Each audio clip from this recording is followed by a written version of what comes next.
వేమరునిష్ట చేసి హరి వీర్యమునం ప్రభవించే రుక్మిణీకామిని గర్భమందుసురఖండను మారట మూర్తియోయనన్. ఒకానొకప్పుడు పరమశివుడు తపస్సు చేస్తున్నాడు. పార్వతీదేవి ఆయనకి ఇల్లాలు కావాలి, లేకపోతే తారకాసుర సంహారం జరగదు. అందుకని ఒక సైన్యాధిపతి కావాలి అంటే పరమశివుడి యొక్క కుమారుడే తారకాసురుణ్ణి నిర్జించాలని వాడు వరం అడిగాడు.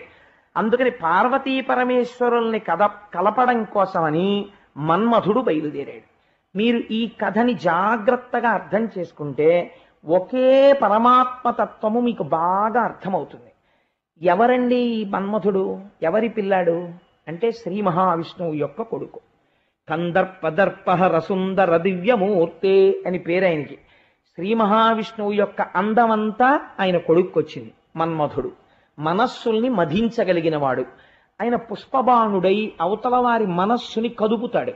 అందుకని ఇంద్రుడు అడిగితే ఆయన బాణప్రయోగం చేయబోయాడు పరమశివుడి మీదకి. అసలు కాళిదాస విరచితమైనటువంటి కుమార సంభవంలో అయితే అసలు ఇంకా ఆయన బాణప్రయోగం చెయ్యలేదు. బాణప్రయోగం చేద్దామని ఇలా బాణాల్ని ధనస్సుకి సంధించి లాగుతున్నాడు. శివుడిలో చిన్న మార్పు వచ్చింది. అనుమానం వచ్చి చూశాడు. పొదలో కూర్చుని వింటినారి సారిస్తున్న మన్మథుడు కనబడ్డాడు. అంతే మూడో కన్ను తెరిచాడు. కాముడు భస్మం అయిపోయాడు. మీరు చాలా జాగ్రత్తగా ఒక విషయాన్ని ఆలోచించండి. ఒక వ్యక్తి మరణించాడు అనుకోండి, వినాయకుడి ఉత్పత్తి కథ ఒకటి ఉంది. ఏదో ఆయన తల తెగిపోయింది, ఇంకో తల తీసుకొచ్చి అంటించారు, కొంతవరకు పర్వాలేదు. మన్మధుడు అలా తల తీసేయలేదు, కాలిపోయాడు. ఎవరి చేత కాల్చబడ్డాడు? హరతేజస్సు చేత కాల్చబడ్డాడు. అది మామూలు అగ్నిహోత్రం కాదు, మూడవ కంటి మంట, ఇంకా దానికి ఎదురు లేదు. అటువంటి మంట యందు దగ్ధమైపోయాడు. దగ్ధమైపోయి శివుడికున్న 3 నేత్రములే సూర్య చంద్ర అగ్నిహోత్రములు. అటువంటి అగ్నిహోత్రము చేత కాలిపోయాడు. కాలి బూడిద రాశి అయి కింద పడిపోయాడు. ఇప్పుడు మన్మధుడు కాలిపోయాడు. మన్మధుడు కాలిపోవడం పరమశివుడికి విజయం. ఎందుకంటే ఆయన కామదహనం చేశాడు, కాముడికి లొంగడం. ఎవరికి అపకారం? రతీదేవికి అపకారం. ఎందుకని? రతీదేవికి భర్త పోయాడు. ఇప్పుడు కాబట్టి ఆవిడ ఏమవ్వాలి? ఆవిడ విధవ కావాలి. కాబట్టి ఆవిడికి భర్త లేడు.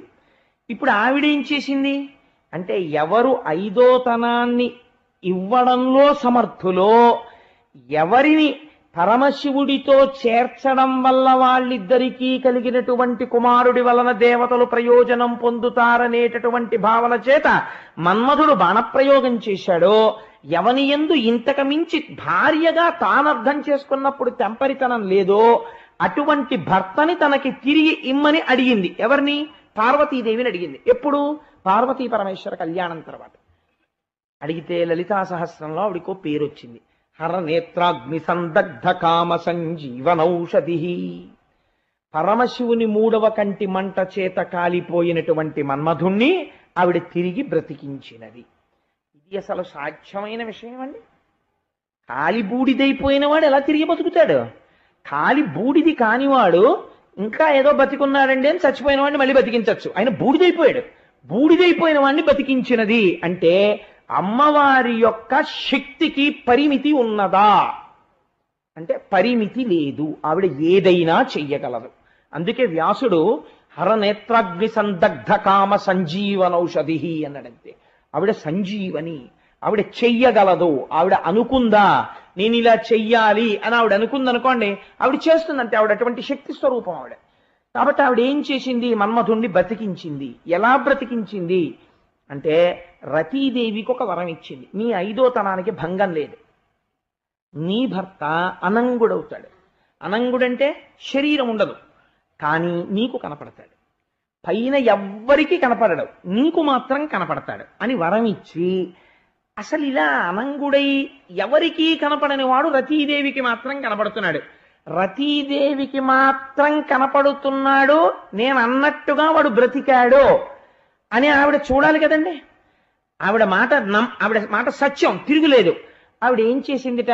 నువ్వేం బెంగ పెట్టుకోకమ్మా, ఇదిగో వీడు బ్రతికాడు, వీడికి ఎవ్వరికీ కనపడ్డావు కానీ నీకు కనపడతాడు, నీ 5వ తనానికి తిరుగులేదని చెప్పడంలో రతీదేవి వంక చూస్తూ వీడు అండంలో కన్ను ఇలా తిప్పింది. ఇలా తిప్పడంలో ఏమైంది? అపాంగత్తే. ఆ కన్ను ఇలా తిరిగినప్పుడు ఈ చివరి చూపు ఒక్కసారి అలా పడింది ఆ మన్మధుడి మీద. పడితే ఏమైంది? అంటే ఇది చెప్పాలంటే అందరికీ సాధ్యం కాదు. జగద్గురువులు శంకరులు చెప్పారు సౌందర్యలహరిలో. తను పౌష్పం మౌర్వీ మధుకరమయీ పంచవిశిఖ వసంతు సామంతో మలయమరుదాయోధనరత తథాప్యేక సర్వం హిమగిరిసుతే కామపి కృపాం అపాంగతే లబ్ధ్వా జగదిదమనంగో విజయతే అన్నారు. తను పౌష్పం, పువ్వులతో చేసినటువంటి ధనస్సు పట్టుకుంటాడు, తుమ్మిదలతో చేసినటువంటి అల్లెత్రాడు. ఇవి రెండు పరస్పర విరుద్ధాలు. ఎదురుగుండా పువ్వులు ఉంటే వెనకాతల తుమ్మిదలు క్యూలో ఎందుకు నించుంటాయి? ఆ పువ్వుల మీదకు పోతాయి. ఇలాంటి ధనస్సు, ఇంత బలహీనమైన ధనస్సు పట్టుకుంటాడు. పోన్లేండి ఆయన బాణాలు గొప్పవందామా, 5 పువ్వుల బాణాలు, 6వ పువ్వు బాణం కూడా ఆయన దగ్గర ఉండదు, 5 పువ్వుల బాణాలతో వేస్తుంటాడు. రథం చూస్తే మలయమరుద ఆయోధన రథ, ఆ మలయ పర్వతం నుంచి వచ్చేటటువంటి ఆ గంధపు వాసన ఆయన రథంగా ఉంటుంది. చిలికాడో వసంతుడు, అది ఎప్పుడు వస్తుంది? చైత్ర వైశాఖ మాసాల్లో వస్తుంది వసంత మాసం. అది అస్తమానం ఉంటుందా అంటే ఉండదు. పక్కన ఆ మిత్రుడు ఎప్పుడు ఉంటాడు? ఒక్క వసంత ఋతువు ఉన్నప్పుడే ఆయన ఉంటాడు. అటువంటి స్నేహితుడు. పోని అవతల వాళ్ళ గుండెలు బద్దలగొట్టగలిగినంత మహావీరుడా అందామంటే అనంగో, అసలు శరీరమే లేదు. ఇలాంటి వాడు యుద్ధం చేయడానికి ఎదురుపడిన వాళ్ళ మాట దేవుడెరుగు, ముక్కు మూసుకుని తపస్సు చేసే వాళ్ళని కూడా పాడు చేసేస్తాడు బాణం వేస్తే.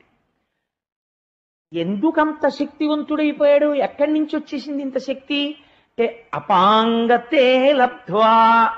నీ 5వ తనానికి ఏం తేడా లేదమ్మా, వీడు నీ కనపడతాడని చెప్పడంలో అమ్మవారు ఇలా అంతట కన్ను అన్నప్పుడు ఈ చూపటు పడింది. అపాంగతే లబ్ధ్వా, అలా పడడం వల్ల వాడు అంత గొప్పవాడైపోయి కూర్చున్నాడమ్మా మన్మథుడు.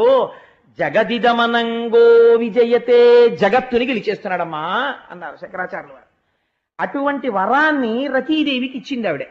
ఆ రతీదేవికి శరీరముతో కూడా తన పతిని ఎప్పుడైనా చూడాలి కోరిక కలిగింది. వాళ్ళిద్దరూ ఎంత ఎలా ఉంటారో తెలుసా అండి. అందుకే ఈ ఒక్క ప్రద్యుమ్నోపాఖ్యానంలో ఎన్ని రహస్యాలు దాచారో. శివా రుద్రస్య భేషజీ, శివా విశ్వస్య భేషజీ అని పేరు రుద్రాధ్యాయంలో ఆవిడికి. ఆయనకు కోపం వస్తుంది. ఆవిడ వెంటనే ఆ ఊరుకుందరు, ఊరికేను పిల్లాన్ని పట్టుకుని ఓ ఇంకా నీతులు చెప్పేసి కొట్టేసి, మీ చిన్నతనంలో కష్టాలు పడ్డాను, అలా చదువుకున్నాను, ఇలా చదువుకున్నాను, అబ్రహాం లింకన్ ఎలా చదువుకున్నాడు, ఇంకా వాడు దొరికాడో ఊరికే తిట్టేస్తారు. అలా కాదు, మీరు కూడా ఊరికే ఆఫీస్ అని ఉపన్యాసాలని వెళ్ళిపోవడం కాదు. పిల్లాడి దగ్గర కాస్త చక్కగా కూర్చుని అప్పుడప్పుడు హోంవర్క్ చూసి కనీసం వారంలో 2 రోజులైనా కూర్చుంటే బాగుంటుంది. కానీ 6 నెలలకు ఒకసారి ఒకేసారి పెద్ద ఇంజక్షన్ ఒకటి ఇచ్చేస్తుంటారు, వాడు జడిసిపోతున్నాడు అని. మళ్ళీ భర్తను ఎవరు ప్రసన్నం చేస్తారు? ఆవిడే. మళ్ళీ వాడు దారి తప్పుతుంటే ఆ తర్వాత నువ్వు చూడలేదా, నాకు చెప్పలేదా అనొద్దు. వాడు భ్రష్టుడైపోతున్నాడు. ఎక్కడికి వెళ్ళినా వాడి మీద కంప్లైంటే. మగపిల్లాడు, నేనే అస్తమానం కొట్టలేను కదా నా చేతులు తప్ప, మీరు చూసుకుంటారా చూసుకోండి, లేకపోతే మానేయండి అంతే. ఆయన రుద్రుడైపోతాడు. బెల్ట్ తీస్తాడు, 4 కొట్టాక అడ్డొచ్చి మళ్ళీ అదేమిటండి చంపేస్తారా పిల్లాన్ని, ఏదో పిల్లాన్ని మాటలు చెప్పమన్నాను కదా, అదేమిటది ఆ బెల్ట్ అటు వెళ్ళిపోవడం ఏంటి అని మళ్ళీ ఆయన ఎవరు ఉపశాంతి చేస్తారు? ఆవిడే. శివారుద్రస్య భేషజీ, శివా విశ్వస్య భేషజీ. లోకానికి పాఠం ఆవిడే చెప్పిస్తుంది. ఆయన్ని తండ్రిగా నిలబెట్టి మళ్ళీ ఆయన్ని తగ్గించడం ఆవిడే చేస్తుంది. ఇప్పుడు ఆవిడ ఏం చేసింది? ఎప్పుడైతే మళ్ళీ అంటే నేను కాల్ చేస్తే నువ్వు అలా మళ్ళీ బతికించేస్తావు అనమాట అని ఆయనకి కోపం రాకూడదు. అపాంగతే లబ్ధ్వా, ఎవరికి కనపడలేమ్మా, నీకు ఒక్కడికే కనపడతాడు, నీ 5వ తనం పోదులేమ్మా అంటే 5వ తనం అయితే మాత్రం అని ఎలా అంటాడు? తన భార్య 5వ తనం ఎంతో అందరు 5వ తనం అంతే కదా. ఈవిడ అలా అనేటప్పటికీ నిజమే పాపం కాల్చేశాను అని ఆయనకి బాధేసి ఇది అమ్మవారి గొప్పతనం అంటే. అందుకే ఇటువంటి అధ్యాయములు విన్నంత మాత్రం చేత అమ్మవారు అయ్యవారు ప్రీతి చెందుతారు. అప్పుడు అయ్యవారు అన్నారట, వచ్చేసారి శ్రీకృష్ణ పరమాత్మగా శ్రీమన్నారాయణుడు అవతరించినప్పుడు నువ్వు ఆయనకి కుమారుడుగా జన్మించదవుగాక, అప్పుడు రతీదేవి నిన్ను శరీరంతో చూస్తుందని వరం ఇచ్చేశారు. కాబట్టి ఇప్పుడేమయ్యాడు? అక్కడ కథని ఇక్కడికి తీసుకొచ్చారు ఒక్క పద్యంలోకి పోతన గారు. ఆయనకి సమస్త పురాణముల యందు ఆయనకు ఉన్నటువంటి అధికారాన్ని చెప్తుంది. ఇది చెప్పడం అంటే ఎంత గమ్మత్తుగా చెప్పారో చూడండి. తమర సాక్షువంశమున దర్పకుడీశ్వర కంటిమంటలం తామును దగ్ధుడై పిదప తత్వరమేశుని దేహలబ్ధికై వేమరు నిష్ట చేసి హరివీర్యమునం ప్రభవించే రుక్మిణీకామిని గర్భమందసు అసురఖండను మారట మూర్తియోయనన్. ఆ చివరి పాదంలో ఉన్న మాట జ్ఞాపకం పెట్టుకోవాలి. రాక్షస సంహారానికి మళ్ళీ శ్రీ మహావిష్ణువే ఇంకో అవతారం ఇచ్చారా అన్నట్టుగా ఉన్నట్ట ఈ పుట్టిన మన్మధుడు. ఇప్పుడు ఆ మన్మధుడే పుట్టాడు. అప్పుడు హరుని యొక్క కంటి మంట చేత కాలిపోయినవాడు ఇప్పుడు శ్రీకృష్ణ పరమాత్మకి కుమారుడుగా జన్మించినాడు. ఇప్పుడు మీరు జ్ఞాపకం తెచ్చుకోండి. మొట్టమొదట చెప్పాను, భూదేవి వెళ్లి ప్రార్థన చేస్తే శ్రీమన్నారాయణుడు అభయం ఇచ్చాడు, నేను రాక్షస సంహారం చేసి భూభారాన్ని తీరుస్తాను అని. ఇప్పుడు ఆయన ఒకటి, ఆయన కుమారుడు ఒకటి కాదు కదా, ఈయన కూడా రాక్షస సంహారం చెయ్యవలసి ఉంది. కాబట్టి ఈయన పుట్టగానే ఈయన వలన మరణించేవాడు ఒకడు ఉన్నాడు. వాడెవరు? శంబరాసురుడు. వాడికి తెలిసి ఈ విషయం చెప్పేశారు మహర్షులు, నువ్వు కృష్ణ పరమాత్మకి రుక్మిణీదేవికి జన్మించేటటువంటి మొదటి సంతానము చేత నీవు మరణిస్తావు అని చెప్పారు. వాడికి ఏమిటి ధైర్యం? అసలు రుక్మిణీదేవిని శిశుపాలుడికి ఇచ్చి చేస్తారు. వాడి గుండెల్లో బెంగ ఎప్పుడు వచ్చింది? రాక్షస వివాహంలో కృష్ణుడు తీసుకుపోయినప్పుడు. మళ్ళీ బెంగ ఎప్పుడు వచ్చింది? రుక్మిణీదేవి గర్భంతో ఉన్నప్పుడు. కాబట్టి పూర్వం మీరు ఒకటి గురించి విన్నారు, ఆవిడ కడుపుతో ఉంటే ఆవిడ కొడుకుడితే నేను చచ్చిపోతానేమో అని బెంగెట్టుకుని పిల్లాన్ని ఎత్తుకుపోదామని అలాగే ఎదురు చూసిన వాడు వాడు ఉన్నాడు. ఎవరు వాడు? కంసుడు. మీరు భాగవతం చాలా జాగ్రత్తగా వింటున్నారండి. కంసుడు అంత జాగ్రత్త పడ్డాడు. ఎంత జాగ్రత్త పడ్డాడంటే ఇప్పుడు నేను మళ్ళీ అంతా చెప్పక్కర్లేదు. ఇన్ని జాగ్రత్తలు పడినటువంటి కంసుడు కృష్ణుడు పుట్టకుండా కానీ కృష్ణుడు తనని చంపకుండా కానీ చేసుకోగలిగాడా? చేసుకోలేకపోయాడు. చచ్చిపోయాడా లేదా? అంటే రాక్షసుడు అంటే ఎవరో తెలుసా అండి?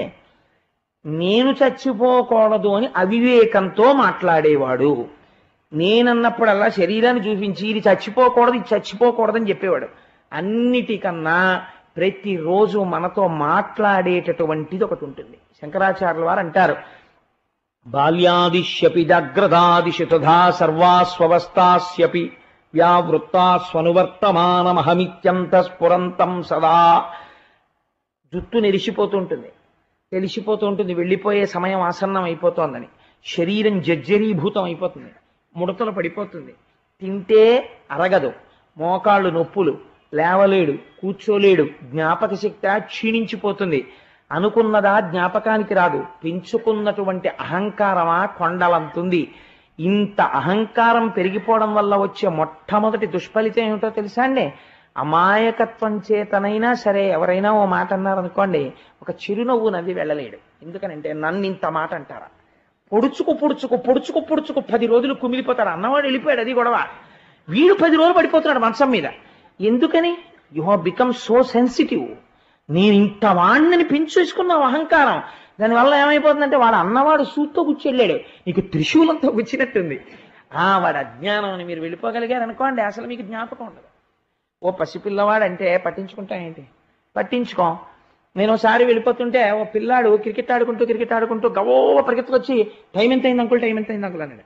నేను చూసి పావుతో 5 అన్నాను. నీ మొహం అప్పుడే 5 ఎక్కడ అవుతుంది అన్నాడు. అంటే వాడికి ఆట కట్టేయాలని వాడికి బెంగ కడుపులో. అందుకని నేను పావుతో 5 అయిందని, నీ మొహం అప్పుడే 5 ఎక్కడ అవుతుంది అన్నాడు. నేను వాడి ఆర్తి అర్థం చేసుకుని, ఓహో 5:00కో 5:15కో వీడిని చదువుకోవడానికి ఇంటికి వచ్చేయమని ఉండుంటారు వీళ్ళ అమ్మగారు నాన్నగారు. వీడు పావుతో 5 అంటేనేంటి, 4 అని ఉంటే నేను అంకుల్ థ్యాంక్ యూ అన్నవాడు. సో వాడి పిల్లవాడు, వాడి అజ్ఞానం అని వీడి ఎంత ఆ బాధలో నోర్మి పావుతో 5 ఎక్కడ అవుతుంది అన్నారా అని ఒక నవ్వుకుని వెళ్ళిపోయామనుకోండి, చాలా సంతోషంగా. నన్ను వాడు నోర్మి పావుతో 5 నేను వాడి వెంట పడిపోయి వాడిని 4 కొట్టేసి వాళ్ళ నాన్నగారు మా ఇంటి మీదకి దెబ్బలాటకు వచ్చేసి నేను ఇంటికి వెళ్ళిపోయి మా ఆవిడ్ని తిట్టేసి అదొక పెద్ద యుద్ధం అయిపోయి ఈ జట్టి అంతా చాలా పెద్దదైపోయి 2 సందుల మధ్య యుద్ధంగా మారిపోయి ఇది ఎక్కడ ప్రారంభం చూడండి మీరు. దీనికి అంతటికీ కారణం ఏమిటి? ఈగో అంటుంటారు ఇంగ్లీష్లో. ఈగో దెబ్బతిందండి నాది అంటాడు. తినవలసిన చోట తింటే పర్వాలేదు, తినవలసిన చోట తినదు. అరే నేను ఈశ్వరుణ్ణి ఎప్పుడో 1 గంట ఆరాధన చేయలేదు అని వాడు ఈగో దెబ్బతిందో, ఇలాంటి వాడికి తింటుంది. కాబట్టి ఏమైపోతుంది? ఎంతగా అజ్ఞానం లోపల పెరిగిపోతుంటే అతిశయం అంత పెరిగిపోతుంటుంది. ఈ అతిశయం ఎంత చిన్న దెబ్బ తింటే అంత విలవిలలాడిపోతాడు. కృష్ణ పరమాత్మకి పుట్టేవాడి చేతిలో నువ్వు మరణిస్తావు అన్నారు అనుకోండి, నా అదృష్టం అండి కృష్ణుడి చేతిలో, కృష్ణుడికి పుట్టేవాడంటే కృష్ణ పరమాత్మే, కాబట్టి నేను కృష్ణుడి చేతిలో వెళ్ళిపోతున్నాను, కాబట్టి ఇంతకన్నా నాకు అదృష్టవంతుడు ఎవరు అని వాడు అనగలిగాడు అనుకోండి, వాడి కథ ఇక్కడ రాదు. వాణ్ణి కూడా ఏ నారద మహర్షి కిందో అగస్త్య మహర్షి కిందో ఎక్కడో చెప్పాలి వాడిని తీసుకెళ్ళి. అసురుడు రాక్షసుడని ఎందుకంటారో తెలుసా అండి? జరిగి తీరవలసినటువంటి పరిణామమును వాడు అంగీకరించడు. మరి రాక్షసుడా కాదా వాడు? వాడు రాక్షసుడంటే వాడు చెప్తే విండంటారు. రాక్షసుడంటే ఇది పరమసత్యం రా అంటే అదే వాళ్ళందరూ చేత కాక చచ్చిపోయారు, నేను చచ్చిపోతాను ఏంటంటే అంటాడు. ఇంకేమనాలి వాడిని? ఇదొక్కటి వాడు అంగీకరించగలిగితే వాడంత మంచివాడు ప్రపంచంలో ఉన్నాడు. ఎందుకంటే ఎందుకు వచ్చిందండి బాబు, కట్టుకుపోతానా తీసుకెళ్ళిపోతానా, ఎందుకు ఇవన్నీ, నేను ధర్మబద్ధంగా ఉంటానంటాడు. ఇది అంగీకరించకపోవడంలోంచి వస్తోంది పాపం అంతాను. కాబట్టి అసురుడు అనగా ఎవరు? ఇదిగో ఇలాంటి వాడే. కాబట్టి వాడు ఏం చేస్తాడు? తన మృత్యువునకు ఏది కారణం అనుకున్నాడో దాన్ని తీసేసే ప్రయత్నం చేస్తాడు. విచిత్రం ఏమిటంటే ఈశ్వరుడు ఈ వ్యాధి చేత వీడు వెళ్ళిపోతున్నాడు అని నిర్ణయం చేసేసాడు అనుకోండి, 1,000,000 మంది వైద్యులు కూడి వచ్చిన కాని మరణమయ్యడి వ్యాధి మాన్పలేరు. చచ్చిపోయే వాళ్ళందరూ ఆ బ్లడ్ దొరక్క, సర్జన్లు దొరక్క, ఫిజీషియన్లు దొరక్క, మంచి మంచి పదవుల్లో ఉన్న వాళ్ళు, తుమ్మితే 30 మంది ఫిజీషియన్స్ వెళ్ళి చూసేవాళ్ళు, ఏ చేత కాక చచ్చిపోతున్నారు ఏమిటండి? చేత ఇంతకన్నా దిక్కు లేక చచ్చిపోతున్నారు. ఎందుకంటే ఒకడు చేసిన నిర్ణయాన్ని మార్చగలిగిన శక్తి ప్రపంచమును లేదు. అదొక సత్యం. ఈ సత్యాన్ని వాడు ఒప్పుకోడు శంబరాసురుడు. కాబట్టి వాడు ఏం చేస్తాడు? ఆ కారణాన్ని తీసేస్తానంటాడు. ఇప్పుడు అవతల వైపు ఎవరు నిలబడ్డారు? ఇది మీరు అర్థం చేసుకోవాల్సి. వీడు చావడానికి ఆయన వచ్చాడు, ఆయన్ని తీసేస్తానని వీడు అంటున్నాడు. అటువైపు ఈశ్వరుడు ఉన్నప్పుడు అది పోతుందా? అది తీసేయమంటే తీసేస్తారా? జ్ఞానం ఏమంటాడో తెలుసా అండి? అలా ఎలా కుదురుతుందంటాడు. మీకు నేను ఒక్క ఉదాహరణ తేడా చెప్తాను చూడండి. ఆ రమణ మహర్షికి సర్కోమా వచ్చింది, పుండు పుట్టింది. పుండు పుడితే ఆపరేట్ చేశారు. 1 మాట 2 మాటలు 3వ మాట ఆపరేట్ చేస్తుంటే ఒక ముసలాయన వచ్చాడు.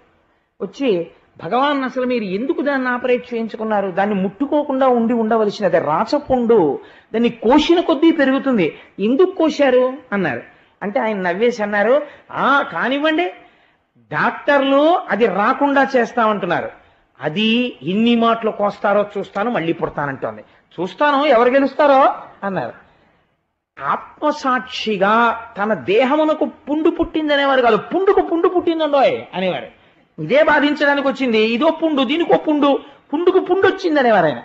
అలాంటి జ్ఞానిని ఇంకా మీరు ఎలా బాధ పెడతారండి? ఆయన బాధలకు కూడా సాక్షి తప్ప ఆయన బాధ కాడాయన. కాబట్టి జ్ఞానికి బాధ లేదు, మరణము లేదు. అజ్ఞానికి బాధలు ఉంటాయి, మరణాలు ఉంటాయి. ఎందుకుంటాయి? ఇదే నేను అంటాడు. కాబట్టి ఇదే నేనన్నవాడు మరణం తప్పించుకుంటాడా? ఇది వెళ్ళి తీరుతుంది, సత్యం వాడు అంగీకరించాడు. కాబట్టి ఇప్పుడు వాడు ఏం చేస్తున్నాడు? ఈ బాలుణ్ణి తీసుకెళ్లి సముద్రంలో పారేస్తానన్నాడు. వీడు సముద్రంలో పారేస్తే ఆయన చచ్చిపోయాడు అనుకోండి ఆ పిల్లాడు. ఇంకా ఈశ్వరుడు అస్తిత్వం ఎక్కడుందండి? ఎక్కడ పడేసినా ఈశ్వర సంకల్పము చేత వాడు బతుకుతాడు. ఇది ఈశ్వరుడు అంటే. ఇదే భక్తుడైన వాడైతే ఇంకోలా మాట్లాడతాడు. అసంకల్పితమే వేహాయదకస్మాత్ ప్రవర్తతే నివర్త్యారంభమారబ్ధం అను దైవస్య కర్మతత్ అంటాడు రాముడు. నిన్న రాత్రి దశరథ మహారాజు గారు పిలిచి రాజ్యం ఇస్తా అన్నారు, ఇవాళ పొద్దున్న పిలిచి అరణ్యవాసానికి వెళ్ళిపో అన్నారు. రాముడు అన్నాడు, నిన్న రాత్రి పిలిచి రాజ్యం ఇస్తా అన్నవాడు నాన్నే, ఇవాళ అరణ్యవాసానికి వెళ్ళిపోమన్నవాడు నాన్నే. పిలిచి రాజ్యం ఇస్తాననిపించిన వాడు దేవుడే, వెళ్ళిపోమన్నవాడు దేవుడే. రెండిటి యందు నేను నాన్నలో తండ్రినే చూస్తున్నాను. వెళ్ళిపోమన్నప్పుడు శత్రువుని, ఇస్తానన్నప్పుడు తండ్రిని నేను చూడటం లేదురా. దైవాన్ని అనువర్తించడం నేర్చుకో లక్ష్మణ, తిరగబడితే నీకే వచ్చిందిరా మనుష్యుడిగా అన్నాడు. కాబట్టి ధర్మాన్ని సూక్ష్మమైన పరిశీలనము అందరూ చెయ్యలేరు. కాబట్టి వీడు ఏం చేశాడు? ఆ పిల్లవాడిని తీసుకుని వెళ్ళి సముద్రంలో పడేశాడు. ఏమిటి వీడి నమ్మకం అంటే, ఆ పిల్లవాడు సముద్రంలో పడిపోయాడు కాబట్టి చచ్చిపోతాడు. ఈశ్వరుడు సంకల్పం చేస్తే వాడు బ్రతకాలి అని ఈశ్వరుడు సంకల్పించాడు అనుకోండి, వాడు బ్రతికి తీరుతాడు. అప్పుడప్పుడు మనం పేపర్లలో చదువుతుంటాం, మీరు కూడా చూసే ఉంటారు. అది నా ఒక్కడి అనుభవమే కాదు, కొంతమంది ధూర్తతనంతో ప్రవర్తించి జీవితంలో ఆ పుట్టినటువంటి పసికందుని తీసుకెళ్లి ఏ చెత్త కుండీల దగ్గర పడేస్తుంటారు. పడేస్తే ఒక్కొక్క పిల్లవాడిని పంది సగం తినేగా చూసి ఫోటోలు రావడం నేను పేపర్లో చూశాను. ఒక్కొక్క పసిపిల్లవాడు ఏడుస్తుంటే ఆ చుట్టుపక్కల ఉన్నవారు గమనించి అయ్యో పసికోన ఏడుస్తున్నాడని ఆ పెంట పోగులో ఉన్న పిల్లవాడిని తీసుకొస్తే ఎవరో మహాపురుషులు, ఎక్కడో అమలాపురంలో ఉంది ఒక పీఠం, నేను వెళ్ళి అప్పుడప్పుడు చూడాలనుకుంటుంటాను. మా దొరగారు కూడా అడిగారు ఒకసారి వెడదామండి అని. వెళ్ళి చూడాలి. ఆ అనాథలైనటువంటి వాళ్ళని ఎవరో తీసుకొచ్చి పెంచుతారు. ఒక ఐశ్వర్యవంతులో, ఒక విద్యావంతుడో, ఒక దయాళువో పెంచుతాడు. వాడు పెరిగి పెద్దవాడై ఈ సమాజమునకు వాడు ఏం కావాలో ఎవరికి తెలుసు? ఒక బిడ్డడు మరణిస్తున్నాడు, ఒక బిడ్డడు వేరొకరి ఇంట్లో చక్కగా పెరిగి పెద్దవాడై మహాసంస్కారాన్ని పొందుతున్నాడు. వాడి జన్మ ఎక్కడా? పసిపిల్లవాణ్ణి ఇలా విసిరేయడమా అన్న మానవత్వం మరిచిపోయినటువంటి కుక్కతో సమానమైనటువంటి ఒక వ్యక్తి యందు వాడు పెరిగి పెద్దవాడవుతున్నది ఒక వటవృక్షమై. ఎవరి చేతిలో అయ్యాడని మీరు అనుకోవాలి? వాడి ఎందుందా తనని తాను రక్షించుకోగలిగిన శక్తి? అంటే అది ఈశ్వర సంకల్పము. మన వేదాంతము అంత అందంగా మాట్లాడింది. ఈ ఈశ్వర సంకల్పము మీరు చంపుతానంటే వాడు చస్తాడా? వాడు బ్రతకాలని ఈశ్వరుడు సంకల్పం చేశాడు. కాబట్టి ఇప్పుడు ఆ పిల్లవాడు ఎక్కడ పడ్డాడు? సముద్రంలో పడిపోయాడు. ఈ శంబరాసురుడు ఏమనుకున్నాడు? ఆ సముద్రంలో పడిపోయాడు, ఇంక ఈ పిల్లాడేం బతుకుతాడు రా అని ఇంటికి వెళ్ళిపోయాడు. ఈ చిత్రం ఏమిటో తెలుసా అండి? ఆ పిల్లాడు శంబరాసురుడి ఇంటికే వెళ్ళాడు. ఎలా వెళ్ళాడు అంటే, ఒక పెద్ద చాప ఒకటి ఆహారం కోసం వెడుతోంది. అప్పుడే పుట్టిన ఇంత బిడ్డడు దానికి ఇంకో చిన్న చేపలా కనబడ్డాడు. చిన్న చేపను పెద్ద చేప అని, పెద్ద చేపలు చిన్న చేపల్ని మింగుతాయి. అది నోరు తెరిచి ఈ పిల్లాన్ని మింగేసింది గుట్టుక్కని. వాడు చక్కగా నీళ్లలోంచి చేప కడుపులోకి వెళ్ళి వాడికి ఆ ఊపిరి ఎలా చిక్కిందో, వాడు ఆ కడుపులో ఉండగా ఆశ్చర్యంగా జాలరులు వచ్చి వల వేసి చేపని బయటికి తీశారు. తీసి పడవలో వేసుకుని ఒడ్డుకు తీసుకొచ్చి రంపంతో దాన్ని కొడుపు కోశారు. కోస్తే పిల్లాడు, చంటి పిల్లాడి తల కనపడింది. పిల్లాడిని బయటికి తీశారు. ఏం ఆశ్చర్యం రా, చేపలో పిల్లాడు దొరికాడు, పట్టుకెళ్ళి శంబరాసురుడికి ఇద్దాం ప్రభువుకి. అద్భుతమైన కానుక దొరికితే ప్రభువుకి కదా ఇవ్వాలి, ఇది ప్రభువుకి చెప్దామని వాళ్ళు ఆ పిల్లాన్ని పట్టుకుని పరిగెత్తుకుంటూ ఆయన దగ్గరికి వెళ్ళారు. వెళ్ళి అయ్యా ప్రభు ఏం చెప్పమంటారు, ఇవాళ ఎప్పట్లా సముద్రంలో వేటకెళ్ళాం, ఒక చేపని మేము పట్టుకున్నాం, దాని కడుపు కోస్తే ఓ పిల్లవాడు కనబడ్డాడు అన్న. మాయా అంటే ఎలా ఉంటుందో చూడండి. వాడు మాయకి వశుడయ్యాడు. వాడన్నాడు, ఆశ్చర్యం, పిల్లవాడా ఏడి అన్నాడు. ఈ పిల్లవాణ్ణి తీసుకొచ్చి ఇలా చూపించారు. కానీ నేను పడేసిన పిల్లవాణ్ణి చేప మింగి వీళ్ళకి దొరకలేదు కదా అన్నంత అనుమానం వాడికి రాదు. ఎందుకు రాదో తెలుసా అండి? వాడు సైన్స్ బాగా నమ్మాడు. సైన్స్ నమ్మి సనాతన ధర్మంతో కలుపుకున్న వాళ్ళని నేను అంటలేదు. వాళ్ళు మహాపురుషులై, దార్శనికులై, ఋషులై నిలబడ్డారు. నేను అటువంటి వారిని విమర్శ చేయట్లేదు. వీడేమనుకున్నాడంటే, సముద్రంలో బారేసిన పిల్లాన్ని చేప ఎలా మింగుతుంది, ఎలా వస్తాడు, వాడు కాడు వీడు అనుకున్నాడు. అనుకుని ఏం చేద్దాం అనుకున్నాడు. ఈలోగా ఇతపూర్వమే పరమశివుడి దగ్గర ఈ పిల్లవాడు తన కంటికి మాత్రమే కనపడేటటువంటి వాడు కృష్ణ పరమాత్మకి కొడుకుగా పుట్టి తను ఈ మాంసనేత్రంతో అందరూ చూసేటటువంటి వాడిగా పుడతాడని పరమశివుడు ఇచ్చినటువంటి వరం కోసం ఎదురు చూస్తున్న వ్యక్తి ఒకతుంది, రతీదేవి. తన భర్త మళ్ళీ పుడతాడని. అందుకని కృష్ణావతారం వచ్చిన దగ్గర నుంచి ఆవిడ కాపేసి ఉంది. ఆవిడకు ఆ విషయం తెలుసు. ఆ పిల్లవాడు పుట్టగానే వాడు శంబరాసురుడు వాడిని వధించే ప్రయత్నం చేస్తాడు. ఈ శంబరాసురుడి దగ్గరే వాడు దొరుకుతాడు. ఎందుకంటే ఎప్పటికైనా పిల్లాడు ఎక్కడికి వస్తాడు? శంబరాసురుడి దగ్గరికే వస్తాడు వీడిని వధించడానికి. కాబట్టి శంబరాసురుడి దగ్గరే మనం ఉంటే గొడవ వదిలిపోతుంది కదా. వాడు వచ్చే ప్రదేశం అదే. కాబట్టి రైలు ఎక్కేవాడు ఏం చెయ్యాలి? టికెట్ అంతా కొనేసుకుని బెర్త్ నెంబర్ తెలిసేసుకున్న తర్వాత, అమ్మా నాకు రిజర్వేషన్ అయిపోయిందండి, ఇంకా నేను ఎక్కేయడమే తేడా అని చెప్పేసి ఇల్లు తాళం వేసేసుకుని బాల్కనీలో కూర్చున్నాడు అనుకోండి, వెళ్ళిపోతుంది రైలు. ఎంత నువ్వు పెట్టి సర్దుకుంటే ఏమిటి, ఎంత టికెట్ కొనుక్కుంటే ఏమిటి, నువ్వు రైల్వే స్టేషన్కి వెళ్ళడం, ట్రైన్లోకి ఎక్కడం ప్రధానం. ఎందుకంటే లక్ష్యం అది. ఒకసారి నువ్వు రైల్లో కూర్చుంటే నువ్వు తిరిగి వెళ్ళిపోయినట్టే. ఇంకా అదొక్కటే వదిలేసి అన్నీ చేసేసి బాల్కనీలో కూర్చుంటే రైలు వెళ్ళిపోతుంది, నువ్వు తిరుపతి వెళ్ళావు. అందుకని వచ్చి తీరుతాడు. లక్ష్యమే ఉంటే అవతారానికి శంబరాసుర వధ ఉంది. కాబట్టి శంబరాసురుడి దగ్గరికి వస్తాడు.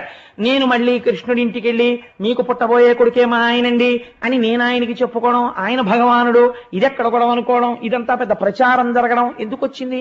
ఈలోగా శంబరాసురుడికి తెలుస్తుంది, వాడి జాగ్రత్త ఇంకా ఎక్కువైపోతుంది. అందుకని ఆయన ఎలాగో ఇక్కడ ఈవిడికి ఏమిటి, ఈశ్వర సంకల్పం మీద ధైర్యం. రెండు భిన్నమైన వ్యక్తిత్వాలు అక్కడే ఉన్నాయి. అందుకని మాయాదేవి అన్న పేరుతో రతీదేవి అక్కడే ఉంది వంటశాలలో. ఈవిడ వెళ్ళి అడిగింది, అయ్యా నాకు ఆ పిల్లాడిని ఇచ్చేయండి, నేను పెంచుకుంటాను. వీడు ఎంత వెర్రివాడో చూడండి, ఆయన శత్రువు వాడింటికే వచ్చాడు. వస్తే ఆ పిల్లాడిని ఆవిడికి ఇచ్చేయండిరా, పెంచుకుంటుంది చాలు. ఎక్కడ భద్రంగా పెరుగుతాడో, ఎవరికి వరం ఇచ్చాడో శంకరుడు, అక్కడికి ఆ పిల్లవాడు చేరిపోయాడు. ఇప్పుడు ఆవిడ కోరిక ఏమిటి తీరింది? ప్రపంచంలో ఎవరైనా తన భర్తని భర్తగా మాత్రమే చూడగలరు. పసిబిడ్డడిలా సాగడం ఉండదు. నేను విన్నాను, కొంతమంది మహాతల్లుల్ని చూశాను. భర్త ఏమీ తెలియనటువంటి అమాయకత్వంతో ఉన్నటువంటి వ్యక్తిని వివాహం చేసుకుని ఆ ఆస్తిని కాపాడి ఆ వంశాన్ని పెంచి, అయ్య బాబోయ్ నిజంగా ఆవిడ మహాతల్లి ఇలా ఎలా కాపరం చేసింది, ఎలా లాక్కొచ్చింది అంటే, పసిపిల్లాన్ని సాకినట్టు సాకానండి అని ఆయన్ని సాకినటువంటి కథలు నేను విన్నాను. అలాంటి సంఘటన ఎక్కడో ఒక మహాపురుషుడు విశ్వనాథ్ గారి చేతిలో పడింది. అదే స్వాతిముత్యమైంది. కాబట్టి ఆయన పేరు కూడా అందుకే అంత అందంగా పెట్టుకున్నారు. ఆయనకే చెల్లు, అందరికీ చెల్లుతుందా అలా పెట్టుకోగడం? చిట్టి ముత్యం పుట్టే సీత కడుపున్న స్వాతివానలు కురిసే సముద్రాల కొరకు. కాబట్టి అలా చంటి పిల్లాన్ని సాకినట్టు సాకింది అంటారు భర్తని భార్యకి. అలా పసిపిల్లవాణ్ణి, భర్తని పసిపిల్లవాడిగా రతీదేవి సాకింది. ఎన్ని విచిత్రాలు చూడండి ఈశ్వర సంకల్పంలో. నీ భర్తని సశరీరుడిగా చూసుకోవాలనుకున్నావు కదా, పుట్టినప్పటి నుంచి చూసుకో.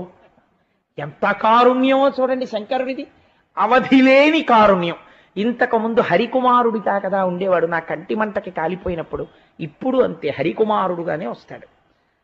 ఇద్దరు ఇచ్చేశారు వరం. ఇంత శక్తివంతుడైపోయాడు. మళ్ళీ సాకారుడై పసిపిల్లవాడి దగ్గర నుంచి తన ఒడిలోనే పెంచుకుంది రతీదేవి. ఆయన పెరిగాడు, పెద్దవాడయ్యాడు. మన్మధుడి గురించి సౌందర్యలహరిలో శంకర భగవత్పాదులు ఎలా పొంగిపోతారో, పోతన గారు భాగవతంలో అలా పొంగిపోతారు.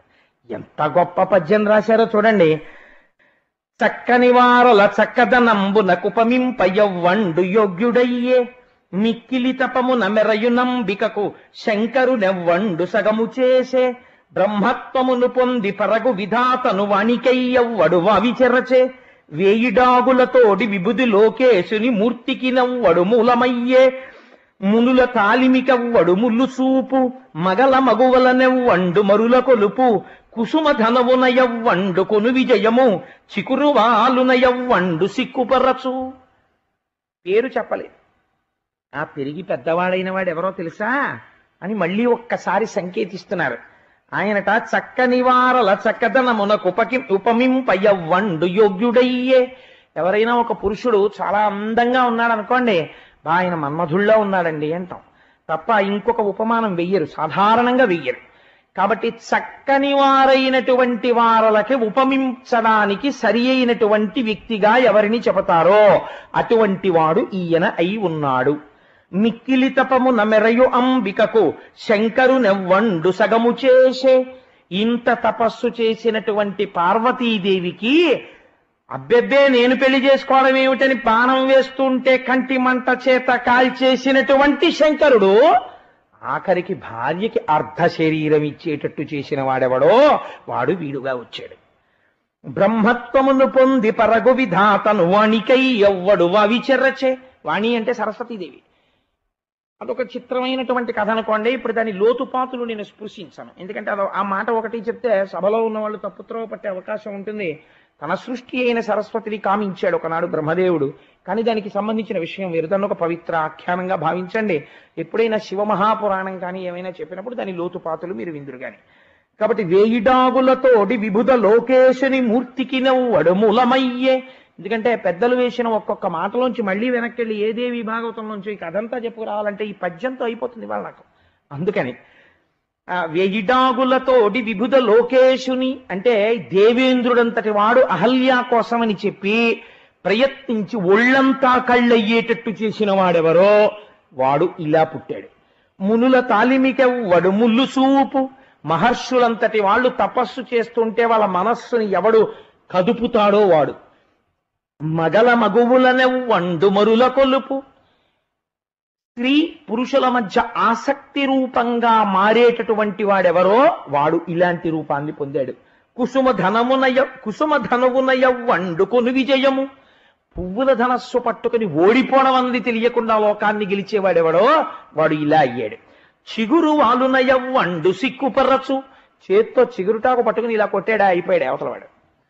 అలాంటి వాడెవడో వాడు కృష్ణ పరమాత్మ కుమారుడిగా జన్మించి రతీదేవి ఒళ్ళో పెరుగుతున్నాడు. అంటే ఎవరు వాడు? పేరెక్కడైనా చెప్పారా? ఎక్కడా చెప్పరు. ఈ రచన వైచిత్రి కొద్ది మందిలోనే కనపడుతుంది. శంకర భగవత్పాదులు ఒకరు చాలా చిత్రమైనటువంటి శ్లోక రచన చేస్తారు.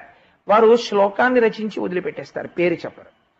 కానీ అసలు ఈ శ్లోకంలో చెప్పింది ఎవరు అని మీకు అనుమానం వస్తుంది. అనుమానం రాగానే మీరు ఇలా అన్నారు కదా, ఏదో 4 బాహువులు అన్నారు కదా, ఈ 4 బాణాలు అన్నారు కదా అని మీరు ఆలోచించడం మొదలు పెడితే మీకు తెలియకుండా మీరు మనస్సుని ధ్యానం వైపుకి తీసుకెళ్లిపోయి దానివల్ల ఫలితం వచ్చేట్టుగా శ్లోకాన్ని నిర్మాణం చేసేసి జవాబు మీరు చెప్పండి అని వదిలేసి మీకు సిద్ధిని ఇచ్చేస్తారు. అటువంటి చమత్కారం, అలా వ్రాయగలిగిన శక్తి మహాపురుషులకు మాత్రమే ఉంటుంది. పోతన గారు ఎంత గొప్పగా రచించారో చూడండి. ఆయన ఎక్కడా మన్మధుడని పేరు చెప్పలేదు, కానీ మన్మధుడే జన్మించాడు అని నిరూపించారు. ఈ పిల్లవాడు పెరిగి యుక్త వయస్సుని పొందాడు. ఎక్కడ పెరుగుతున్నాడండి వీడు? శంబరాసురుడి అన్నంతో పెరుగుతున్నాడు. తన శత్రువుకి తానే చాలా పాలు, వెన్న, నెయ్యి పెట్టి పెంచుకుంటున్నాడు శంబరాసురుడు. ఎంత మోహమో చూసారా? ఏమిటో తెలుసా అండి దీని విచిత్రం? శరీరమునకు మృత్యువు దేనిలోంచి వస్తుంది అంటే శాస్త్రం ఏం చెప్పిందో తెలుసా అండి? మృత్యువు బయట నుండి రాదు. మృత్యువు ఎక్కడి నుంచి వస్తుంది? అన్నములోంచి వస్తుంది అని చెప్పింది. అన్నమే మృత్యువు. అన్నము అన్న మాటకు అందుకే 2 అర్థాలు. తాను తినునది, తనను తినునది. అది ఏం చేస్తుందో తెలుసా అండి? చాలా కాలం తను తింటాడు, ఆ తర్వాత అది తనని తినడం మొదలెడుతుంది. అంటే ఇంకా డాక్టర్ల ఏముందండి, ఒక్క మాట చెప్తాడు డాక్టర్, నీకు మ్యాసివ్ స్ట్రోక్ వచ్చిందయా, కారణం ఏంటంటే ఫ్యాట్ డిపాజిట్ అయిపోయింది అంటాడు. ఎక్కడి నుంచి వచ్చింది ఫ్యాట్? తిన్న అన్నంలోంచే వచ్చింది, ఆ కొలెస్ట్రాల్ అంతా. అంతే తప్ప కొలెస్ట్రాల్ ఇవ్వండి నాకని చెప్పి ఆయన ఎప్పుడైనా చేశాడు, తాగాడేమిటి? ఎప్పుడూ తాగలేదు. ఎక్కడి నుంచి వచ్చింది? అన్నంలోంచి వచ్చింది. మృత్యు ఎక్కడి నుంచి వచ్చింది? అన్నంలోంచి వచ్చింది. తినేయడం ఎలా తినేస్తుంది? అన్నముగా తినేస్తుంది. కాబట్టి ఇప్పుడు తాను అన్నము పెట్టి తన మృత్యువుని పెంచుకుంటున్నాడు శంబరాసురుడు. వాడి అవివేకం ఏమిటంటే నా మృత్యువుని నేను చంపేశాను అనుకుంటున్నాడు. చాలా మంది ఏమనుకుంటామంటే నేను చాలా ఎనర్జెటిక్ ఫుడ్, న్యూట్రిషియస్ ఫుడ్ తింటున్నాను, ఇంకా నాకు మృత్యు ఎందుకు వస్తుంది, ఐ విల్ బి హెల్దీ, నేను చాలా ఆరోగ్యంగా ఉన్నాను అనుకుంటాను. ఈశ్వరుడు అక్కడ పెట్టేశాడు మెలిక. అసలు మృత్యు అందులోంచే వచ్చేస్తోంది. కాబట్టి నువ్వు తప్పుకోవడం, అన్నం మానే మృత్యువు మానేస్తానని. కలియుగంలో అన్నగత ప్రాణం, అన్నం ఎంతకాలం తింటావో అంతకాలమే మృత్యువు లేకుండా ఉంటుంది. కాబట్టి ఏమైంది అంటే అన్నములోంచి మృత్యు వచ్చినట్టు తన అన్నము చేతనే తన మృత్యువు పోషింపబడుతున్నది.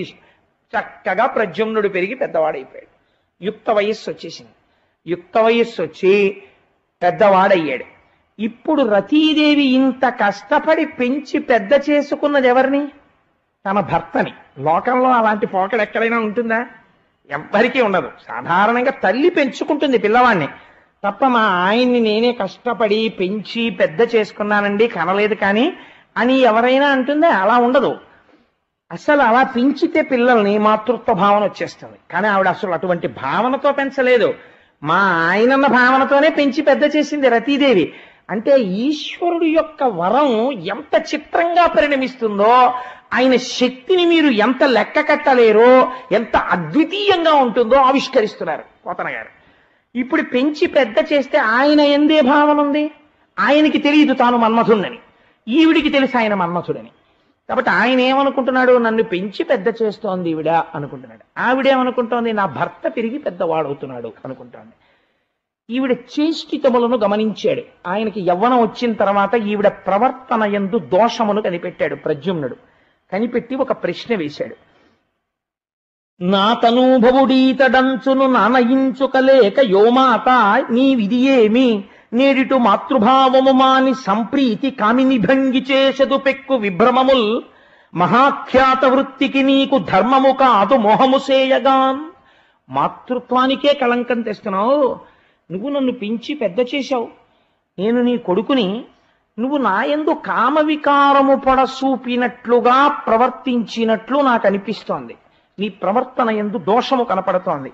సంప్రీతి కామిని భంగి చేసెదు పెక్కు విభ్రమముల్. కామిని ప్రవర్తించినట్లు ప్రవర్తిస్తున్నాయేంటి? అలా నువ్వు ప్రవర్తించకూడదే, ఎందుకు నీ ఎందు ఇంత విచిత్రమైనటువంటి ప్రవర్తన జరుగుతోంది అని అడిగి. చెప్పడంలో ఉన్న గమ్మత్తు చూడండి మీరు. ఆవిడ వెంటనే అబ్బే ఏం లేదయా, నువ్వు నా భర్త నీ భార్యని ఆ వరం వల్ల ఇలా పెంచాను అందనుకోండి. స్త్రీ హృదయానికి ఉండేటటువంటి ఆర్తిని ఆయన గమనించకపోవచ్చు. నాకు నీ ఎందు మాతృభావన మాత్రమే ఉన్నది అన్నాడు అనుకోండి, ఈవిడ అడిగిన వరం ఏమైపోవాలి? కాబట్టి స్త్రీ హృదయం ఎంత సున్నితంగా ఉంటుందో రతీదేవి ఆవిష్కరించింది. ఏమి చమత్కారం అండి కవుల్ది, ఎంత గొప్ప రచన చేస్తారు వాళ్ళు, ఎంత పరకాయ ప్రవేశం చేస్తారు. ఆయన అన్నారు, ఆవిడంది పాపకర్ముడు వీడు నిన్నిట బట్టి తెచ్చిన లేచి నా పాపడెక్కడబోయనో సుతుబాపితే విధియంచు తా గ్రేపు బాసిన గోవుభంగిని కిన్నయ్యై పడి గాఢ సంతాపయ్యై నిన్ను నోచి కాంచిన తల్లి కుయ్యిడకుండానే అంది. ఓయ్ ప్రద్యుమ్న, నీవు రుక్మిణీ కృష్ణులకు జన్మించినటువంటి వాడివి. నిన్ను పురిటి మంచం మీద ఈ శంబరాసురుడు అపహరించి తీసుకొచ్చి సముద్రంలో పడేశాడు. చాప మింగితే జాలరులు తెచ్చి శంబరాసురుడికి ఇచ్చారు. శంబరాసురుడి దగ్గర పుచ్చుకొని నేను పెంచాను.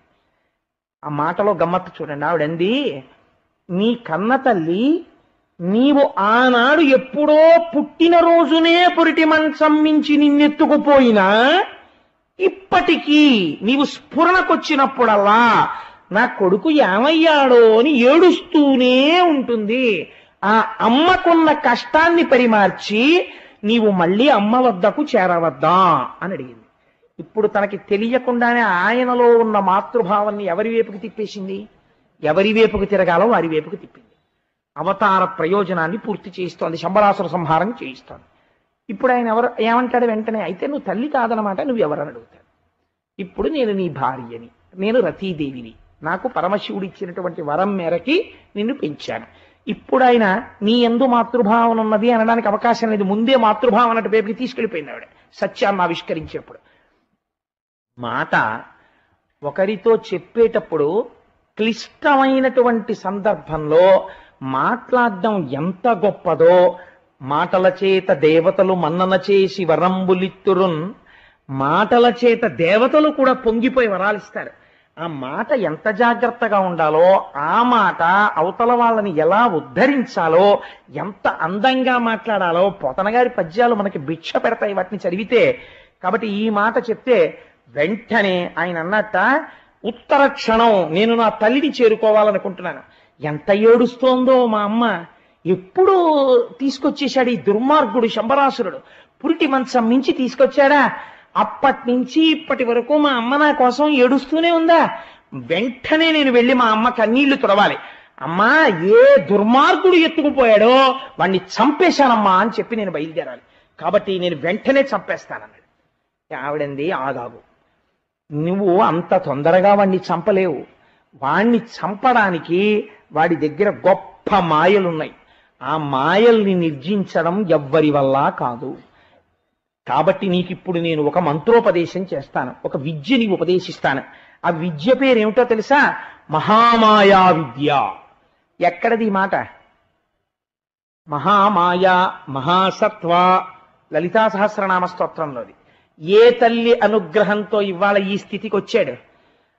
అసలు కాలిపోయిన వాడు శరీరం లేకుండా రతీదేవికి కనపడ్డాడు. ఏ తల్లి అనుగ్రహం వల్ల శంకరుడు మళ్ళీ దయాళువై నువ్వు ప్రద్యుమ్నుడుగా పుడతామని వరమిచ్చాడు? ఆ తల్లి అనుగ్రహంతోనే నువ్వు ఇప్పుడు మళ్ళీ శంబరాసురుణ్ణి కూడా చంపాలి. అందుకని నీకు మహామాయాతత్వాన్ని బోధ చేస్తాను, కూర్చో అని ఆయనకి బోధ చేసింది. అందుకే అమ్మవారికి 12 మంది ఉపాసకుల్ని చెప్తారు. వాళ్లే మనుశ్చంద్ర కుబేరశ్చలోపాముద్రాచమన్మద అగస్తీరగ్ని సూర్యశ్చ ఇంద్రస్కంధ శివస్తథ క్రోధ భట్టారకో దేవ్యాద్వాదశామి ఉపాసకా అని 12 మంది అమ్మవారి ఉపాసకులు. వాళ్ళ గురించి విన్నా, వాళ్ళ గురించి చెప్పినా అమ్మవారి యొక్క అనుగ్రహం కలుగుతుంది, అమ్మవారు పరమ ప్రీతి చెందుతుంది. అందుకే రుక్మిణీ కళ్యాణం ప్రక్కనే ప్రద్యుమ్నోపాఖ్యానాన్ని ఇచ్చారు. పెళ్ళయిన తర్వాత కోరుకోవలసింది ఏమిటి? కడుపు పండడం అడుగుతారు. మాతృత్వమే కదండి అడుగుతారు. ఆ మాతృత్వం నిలబడడానికి మహామాత యొక్క అనుగ్రహం కలగాలి. అందుకని రుక్మిణికి ప్రద్యుమ్నుడు పుట్టడాన్ని అడ్డుపెట్టి అమ్మవారి యొక్క అనుగ్రహాన్ని పోతన గారు కథలోకి తీసుకొచ్చారు. చూడండి ఆయన ఉపకారం. కాబట్టి ఇప్పుడు ఈ మహామాయాతత్వాన్ని ఉపదేశం చేసిన మహామాయ అని ఏంటో దేన్నంటారో తెలుసా అండి? మీకు చెప్తే మీరు సూక్ష్మంగా పట్టేస్తారు జ్ఞానులు కనుక. ఒక మాట చెప్తాను చూడండి. అందరం కూడా, మనమే కాదు, ప్రతి ప్రాణికి 2 దశలు ఉంటాయి. ఒకటి గర్భస్థ దశ, అమ్మ కడుపులో ఉన్నది. రెండవది అమ్మ గర్భములోంచి పైకొచ్చిన దశ. మూడోది సరే పంచభూతాల్లో కలిసిపోయేది, దాని గురించి ఎందుకు, ఇంకా అది ఎలాగో కలిసిపోతుంది, దాని గురించి పెద్ద అల్లరక్కర్లేదు. అందుకని ఈ 2 దశల్లో అమ్మ కడుపులో ఉండగా వాడికి జ్ఞానం ఉంటుంది. అది విచిత్రం. వాడికి తెలుస్తుంది తాను ఇంతకు ముందు ఎన్ని జన్మలు ఎత్తాడు, ఎన్ని పాపాలు చేశాడు, ఎన్ని తప్పులు చేశాడు, నా వాళ్ళనుకున్న వాళ్ళ కోసం ఎన్నిన్ని తీసుకొచ్చాడు, ఎన్ని కూడబెట్టాడు, చివరికి తాను ఏమైపోయాడు, ఎన్ని అధోగతులకు వెళ్ళిపోయాడు, తనకి అని పుణ్యం లేక ఎన్ని చోట్ల తిరిగాడు. ఆశ్చర్యంగా ఉంటుందండి. కబీర్ దాస్ గారు రామాయణం చెప్తున్నారు. చెప్తుంటే తులసీదాస్ గారు రామాయణం చెప్తుంటే గంగ ఒడ్డున అటుగా వెళ్ళిపోతున్నాడు ఒక జమీందారు. వెళ్ళిపోతూ ఆ జనాన్ని తులసీదాస్ గారిని రోజు చూసి గుర్రం ఆపి బుద్ధిహీనుడు, ఇలాగే చెప్తాడు అందరినీ కూర్చోపెట్టి టైం పాడు చేసి అనేవాడు. రోజు తులసీదాస్ గారు అలా అన్నప్పుడల్లా నమస్కారం చేస్తుండేవాడు. ఒక రోజు తులసీదాస్ గారు ఆయన ఇంటికి వచ్చారు. వస్తే వాడు ఆశ్చర్యపడి నన్ను కూడా పాడు చేయడానికి వచ్చాడు ఏమిట్రా వీడు అన్నాడు. అంటే ఎందుకు వచ్చావు అన్నాడు. కూర్చోండి అనలేదు తులసీదాస్ గారిని. తులసీదాస్ గారు అన్నారు, అందరికన్నా నాకు నీ మీదే జాలిగా ఉంది. ఎందుకో తెలుసా, నీ వాళ్ళనుకుని నమ్మి అక్కడ రామాయణం వింటున్న వాళ్ళని కూడా తక్కువ అనుకుంటున్నావు. నీకు సమయం దగ్గర పడిపోతోంది కదా, జీవితం అయిపోతోంది కదా, ఇంత తిరుగుతున్నావే, నిన్నెవరు కాపాడతారు, నిన్ను కాపాడి నీకు రామాయణం రామనామం గురించి చెప్దామని వచ్చాను, వింటావా అన్నారు.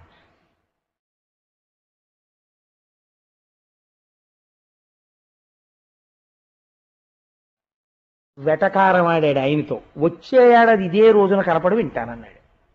ఆ మాట అన్నాం అంతే చాలని తులసీదాస్ గారు గుర్తు పెట్టుకుని మళ్ళీ వచ్చే ఏడాది వచ్చారు.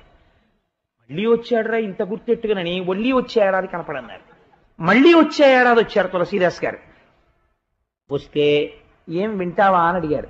మళ్ళీ వచ్చే ఏడాది కనపడన్నాడు. 3వ ఏడాది తులసీదాస్ గారు మళ్ళీ వచ్చారు. జమీందారు ఏడుస్తూ ఎక్కడున్నాడో తెలుసా అండి? కంఠం మీద పెద్ద పుండు పుట్టి ఉంటే ఆ పుండుని పక్కకి తీసేసి తన కొడుకే కాడి పెట్టి పొలం దున్నిస్తున్నాడు. తన ఐశ్వర్యం మీద మోహం పోక తన పొలాలు దున్నుకోవడానికి తానే ఎద్దుగా వచ్చాడు. కొడుకేం తెలుసు, పుండు పక్కకి ఉత్తరించి కాడి పెట్టి దున్నిస్తున్నాడు. ఆ జీవుడు తులసీదాస్ గారిని గుర్తుపట్టి కన్నుల వెంట ధారగా ఏడుస్తూ చూశాడు. ఆనాడు మీరు రామాయణం చెప్తానంటే వినలేకపోయాను. వీళ్ళందరూ నేను తెచ్చిన ఐశ్వర్యమే అనుభవిస్తున్నారు. నేను మెడ మీద పుండుతో నాగలి దున్నుతున్నాను. చూశారా నా బ్రతుకు, పెరట్లో కట్టి ఎండుగడ్డి పెడుతున్నారు నాకు. అప్పుడు తులసీదాస్ గారు అన్నారు, ఇప్పుడు నేను చెప్పినా నువ్వు వినలేవు, ఎందుకంటే నువ్వు ఎద్దువి. నువ్వు మనుష్యుడుగా ఉండుంటే నేను నీకు రామాయణం చెప్పుండేవాణ్ణి. దాని అదృష్టం ఏమిటో, మనుష్య జన్మ విలువేమిటో నీకు తెలుసుకునే లోపల నీకు ఆ అవకాశం జారిపోయింది. కాబట్టి ఇంకా నువ్వు దానిని పొందలేవు అని చెప్పేశారు. అలా భగవంతుని యొక్క కథాశ్రవణం అనేటటువంటిది ఎప్పుడు చెయ్యాలో అప్పుడు మాత్రమే చెయ్యగలడు తప్ప ఎప్పుడు పడితే అప్పుడు చెయ్యలేడు కదా. కాబట్టి ఇప్పుడు శంబరాసురుణ్ణి తాను సంహరించాలనేటటువంటి విషయము స్ఫురణలోకి రాగానే వెళ్ళిపోతానంటే రతీదేవి ఒప్పుకోలేదు. నీకు మహామాయని బోధ చేస్తానంది. మహామాయ అంటే ఏమిటో తెలుసా అండి? అమ్మ కడుపులో ఉండగా ఉన్న జ్ఞానం ఈ క్షణంలో మనం చెప్పుకుంటుండగా ఎన్ని అమ్మల కడుపులోంచి ఎన్ని ప్రాణులో బయటికి వస్తాయి. ప్రసూతి వాయు రూపంలో బయటికి తోస్తాడు పరమాత్మ. బయటికి ఇలా తలకాయ రాగానే ఉత్తర క్షణం మరిచిపోతాడు. మరిచిపోయి ఇది నేను, దీనికి మొట్టమొదటి మహామాయ యొక్క మొదటి అంశం ఏమిటో తెలుసా అండి? తనకి తెలియకుండా ఈ కడుపు నింపేదాని కోసం ఏడుస్తాడు.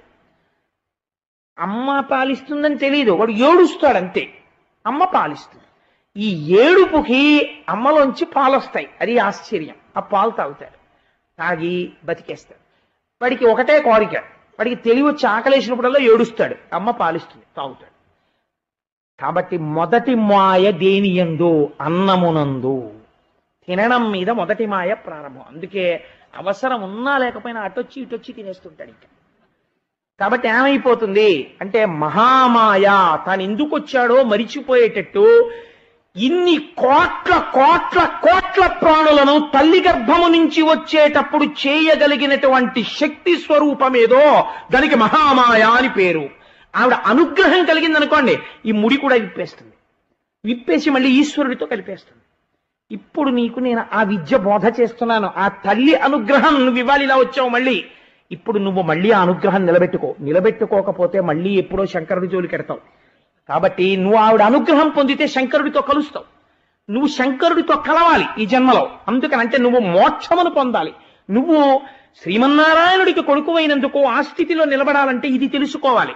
కాబట్టి నీకు మహామాయ బోధ చేస్తాను అని రతీదేవి మహామాయాతత్వాన్ని బోధ చేసింది. పొంది ఉత్తర క్షణం బయలుదేరాడు. మహామాయ అన్న మాటకి నేను రెండో అర్థం కూడా చెప్పకపోతే చిన్న దోషం చేసిన వాడిని అవుతాను. మహామాయ అన్న మాటకు అర్థం ఏంటో తెలుసా అండి? హద్దులేని కరుణ అని ఒక అర్థం నిఘంటువుల ప్రకారం.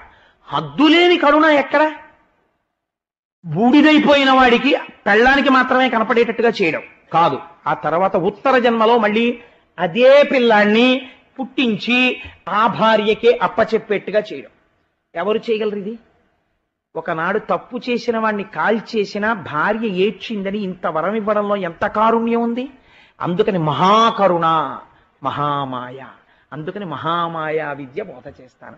పోతన గారు ఒక్క మాట వేస్తే ఎంతంత దూరం వేసేస్తారండి ఆయన.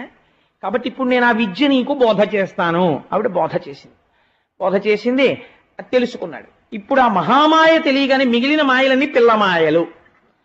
ఇంకా మహామాయ తెలిసేసుకున్న వాడికి ఇది పెద్ద బాధ ఏంటండి? సేమటపాకాయలు చేత్తో పట్టుకుని కాల్చేస్తాడు ఆయన. రేకు జువ్వలు వేసేస్తుంటాడు. ఆయన నేలటపాకాయ కొట్టండి అన్నారు. అమ్మ బాబోయ్ నా వల్ల కాదండి అంటారా? అందరూ అలా మహామాయాతత్వాన్ని ఎరికి ఉన్నవాడికి ఇంకా శంబరాసురుడు మాయలు ఏం పనికొస్తాయి? రాక్షస మాయలు పనికిరావు. జ్ఞాని ముందు ఈ కుప్పిగంతులు పనికిరావు. కాబట్టి ఇప్పుడు ఏమయ్యాడు? వెంటనే పిలిచాడు శంబరాసురుణ్ణి. గురు మాయారణ వేదియై కవచియై కోదండయై బాణియై హరిజుండోరి నిశాటు వైచితి వినాడంబోధి నిన్నన్ను ఘోర రణాంబో నిధి వైతు నిన్ను నిధి నేరం మంచు చీరెన్ మనోహర దివ్యాంబరు ఉల్ల సద్దనుజ సేవాడంబరున్ శంబరున్. ఓరి దుర్మార్గుడా, ఆ రోజున పురిటి మంచం మీద ఉన్న నన్ను తీసుకెళ్లి సముద్రంలో పారేశావు. వాణ్ణే పెరిగి పెద్దవాణ్ణి అయ్యాను, రారా యుద్ధానికి అన్నాడు. వాడికి సత్యం తెలియగానే తోక తొక్కిన త్రాచులా లేచాడు. వాడి బాధ ఏమిటో తెలుసా అండి? ఆయన బతికున్నాడని కాదు, తానే బతికించి పెంచి పెద్ద చేశానని. ఇది వాడి బాధ. అయ్యయ్యయ్యో నేను ఇంత విజయం సాధించాననుకున్నాను, ఈశ్వరుడు చేసిన సంకల్పాన్ని నేను ఎదిరించగలిగాను అనుకున్నాను. నన్ను ఎంత మాయపరిచాడురా, నా మృత్యువుని నేనే చక్కగా పోషించుకున్నానని తెలుసుకోలేకపోయాను. ఇది వాడి బాధ. అందుకని ఇప్పుడైనా పర్వాలేదంటాడు. చిత్రం ఏమిటో తెలుసా అండి? అంగీకరించగలిగాడు అనుకోండి ఇప్పుడైనా. ఇంత భంగపడ్డవాణ్ణి ఇంకా నీతో నేనేం యుద్ధం చేస్తాను రా. కాబట్టి నేను ఈశ్వరుణ్ణి ఆరాధన చేస్తూ కూర్చుంటాను, నా ప్రాణములు నువ్వు తీసుకో అనగలిగాడు అనుకోండి. వాడు మహాజ్ఞాని. అలా వాడు ఎందుకంటాడు? వాడు రాక్షసుడు వాడు, కాబట్టి వాడు అనలేడు. అంతే తేడా మీకు. ఇప్పుడు శంబరాసురుడు ఎవరో ప్రద్యుమ్నుడు ఎవరో మీరు గ్రహించగలగాలి ఆఖ్యానంలోంచి. యుద్ధానికి బయలుదేరాడు, గదలు విసిరాడు, ఎన్నో ప్రయోగాలు చేశాడు, పిశాచాల్ని ప్రయోగించాడు. ఇన్నిటినీ కూడా తనకున్నటువంటి మహామాయాశక్తి చేత అణచివేశాడు ప్రద్యుమ్నుడు. అణచివేసి ఒక కత్తి తీసుకుని ఆ శంబరాసురుని యొక్క కుత్తుక ఖండించేశాడు. వాడి తలకాయ కింద పడిపోయింది.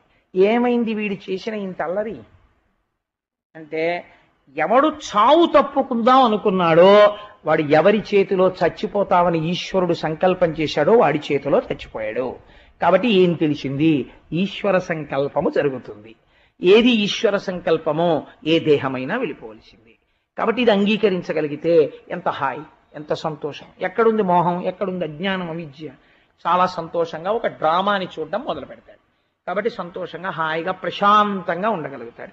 ఈ ప్రశాంతత లోపల ఉండే వస్తువు.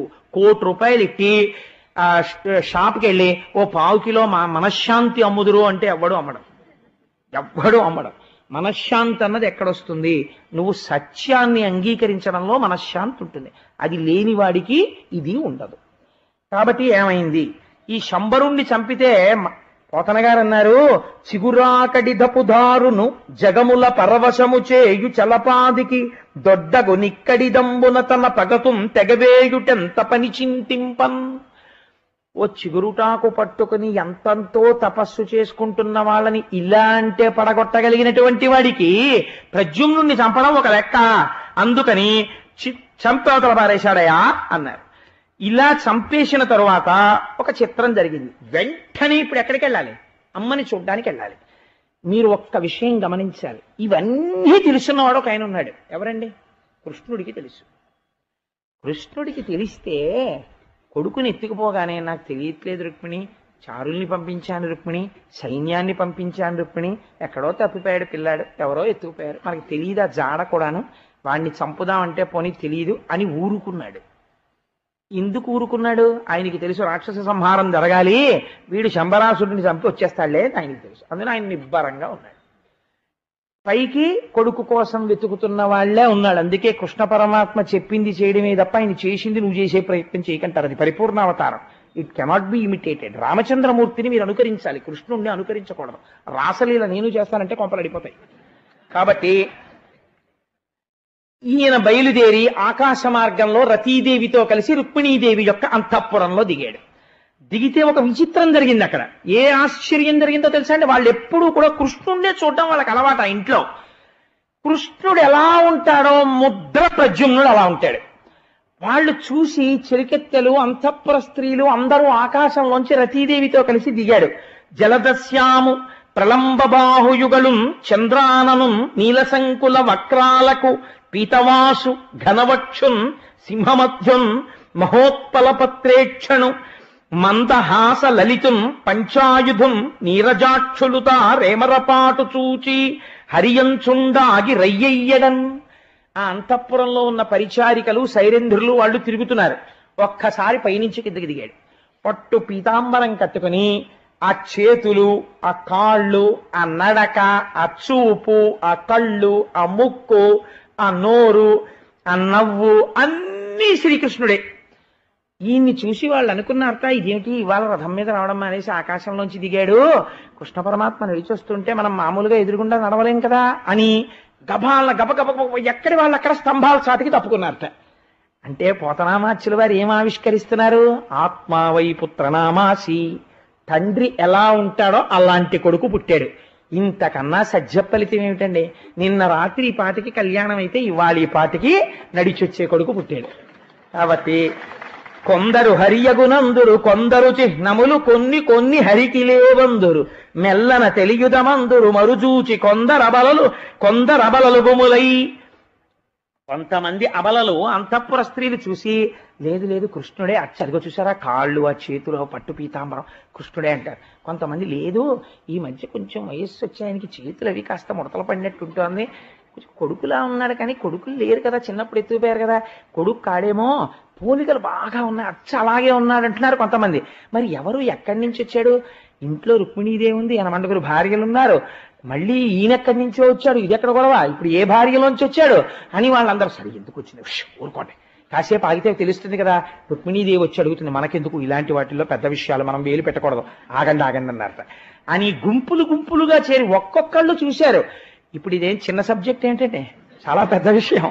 కాబట్టి పోతన గారు ఎంత అందంగా అంటారో, కొందరబలలు గుములై, గుంపులు గుంపులుగా చేరి మాట్లాడుకుంటున్నారు. ఇప్పుడు ఎక్కడ? దూరం దూరంగా నిలబడి. ఆయనకి అంతఃపురం కొత్త కాబట్టి ఆయన అమ్మ కోసం చూసుకుంటున్నాడు, ఎక్కడుంది రుక్మిణీదేవి అని. ఇప్పుడు ఎవరి దగ్గరికి వెళ్ళి చెప్పాలి ఈ మాట? ఎక్కడ దిగాడు? రుక్మిణీదేవి అంతఃపురంలో దిగాడు. ఇప్పుడు ఆయన కొడుక అచ్చు ఆయనలాగే ఉన్నాడు, కానీ ఆయన కాదేమో అని కొందరు అనుకుంటున్నారు. ఇప్పుడు ఆయనో కొడుకో చెప్పగలిగింది రుక్మిణీదేవి ఒక్కతే. ఎలా చెప్పగలదు అంటే, నిన్నటి రోజున మొగుణ్ణి గెలుచుకుంది, ఇవాల్టి రోజున మాతృత్వంతో కొడుకుని గెలుచుకుంటుంది రుక్మిణీదేవి. ఎంత పొంగిపోతుందండి మా తల్లి ఇవాళ ఈ కథ విని. నిన్నటి రోజున రుక్మిణీ కళ్యాణం విన్న వాళ్ళకి, ఇవాల్టి రోజున వినాయక ప్రసాదం తీసుకుంటున్న వాళ్ళకి అమ్మవారు నిన్న విన్న కన్యపిల్లలందరికీ వివాహానంతరం పండొట్టి మగపిల్లల్ని ఆడపిల్లల్ని కూడా ఇష్టం కదా. నేను ఒక మాట పరిష్కారం చెప్పాలి. పురుషాధిక్యం చూపించారు మా కోటేశ్వరారు, ఆయనకు 100 రూపాయలు పంచి ఆవిడకి 60 రూపాయలు చీర అన్నారు. రూపాయల పంచె నేను కట్టుకోకుండా 100 రూపాయల చీర, దానికి 60 రూపాయల పంచె నేను అడిగితే నాకు ఐశ్వర్యం మీద కాంక్ష అని మాత్రమే అనుకున్నాడా ఇంత వైవాహిక జీవితంలో? ఇంతే అర్థమయ్యేటట్టు ప్రవర్తించానా అని నా భార్య చిన్నబుచ్చుకుంటుందని 100 రూపాయల పంచె నేను అడిగాను. కాబట్టి అన్నులు సేర వచ్చి మరునందరు చూడగ తాను వచ్చి సంపన్న గుణాభిరామ హరి పట్టపుదేవి విదర్భపుత్రి క్రేగన్నుల నా కుమారకుని కైవడి నెర్పడ చూచి బోటితో జన్నుల సేపనిట్టనియ సంభ్రమదైన్యములు లసిల్లగన్. అమ్మా, ఎవరో అచ్చు ఆయనలాగే ఉన్నారమ్మా, కృష్ణుల్లా ఉన్నారమ్మా, మీరు వచ్చి చూడండి అమ్మా, మీరు వచ్చి చూడండి అమ్మా అన్నారు. రుక్మిణీదేవి గబగబా మేలి ముసుగుతో వచ్చిందిట.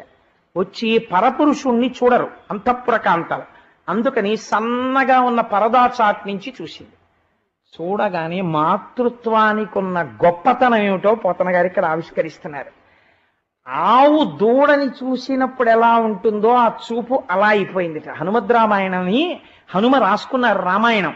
అందులో ఒక మాట రాశారు ఆయన, సీతమ్మ తల్లి ఎవరో నాకు తెలియదు, నేను సీతమ్మతో మాట్లాడాలి అని శిరస్సున అంజలి ఘటించి, నేను వానరుణ్ణి కదా, నన్ను నమ్ముతుందా అమ్మ, రాక్షస స్థానంలో ఉన్నది అని అంజలి ఘటించి శిరస్యంజలి మాధాయ అనిలా పెట్టుకుని అమ్మా అమ్మా అంటూ నేను కిందకి దిగినప్పుడు మొట్టమొదటిసారి నా వంక చూసిన మా సీతమ్మ తల్లి కన్నులలో చంటితనంలో తప్పిపోయిన కొడుకు పెద్దవాడయ్యొచ్చి నిలబడినప్పుడు చూస్తే ఎటువంటి మధురమైన భావనతో చూస్తుందో ఆనాడు మా అమ్మ కన్నులలో నేను అటువంటి ప్రేమని చూశానని రాసుకున్నారు హనుమ.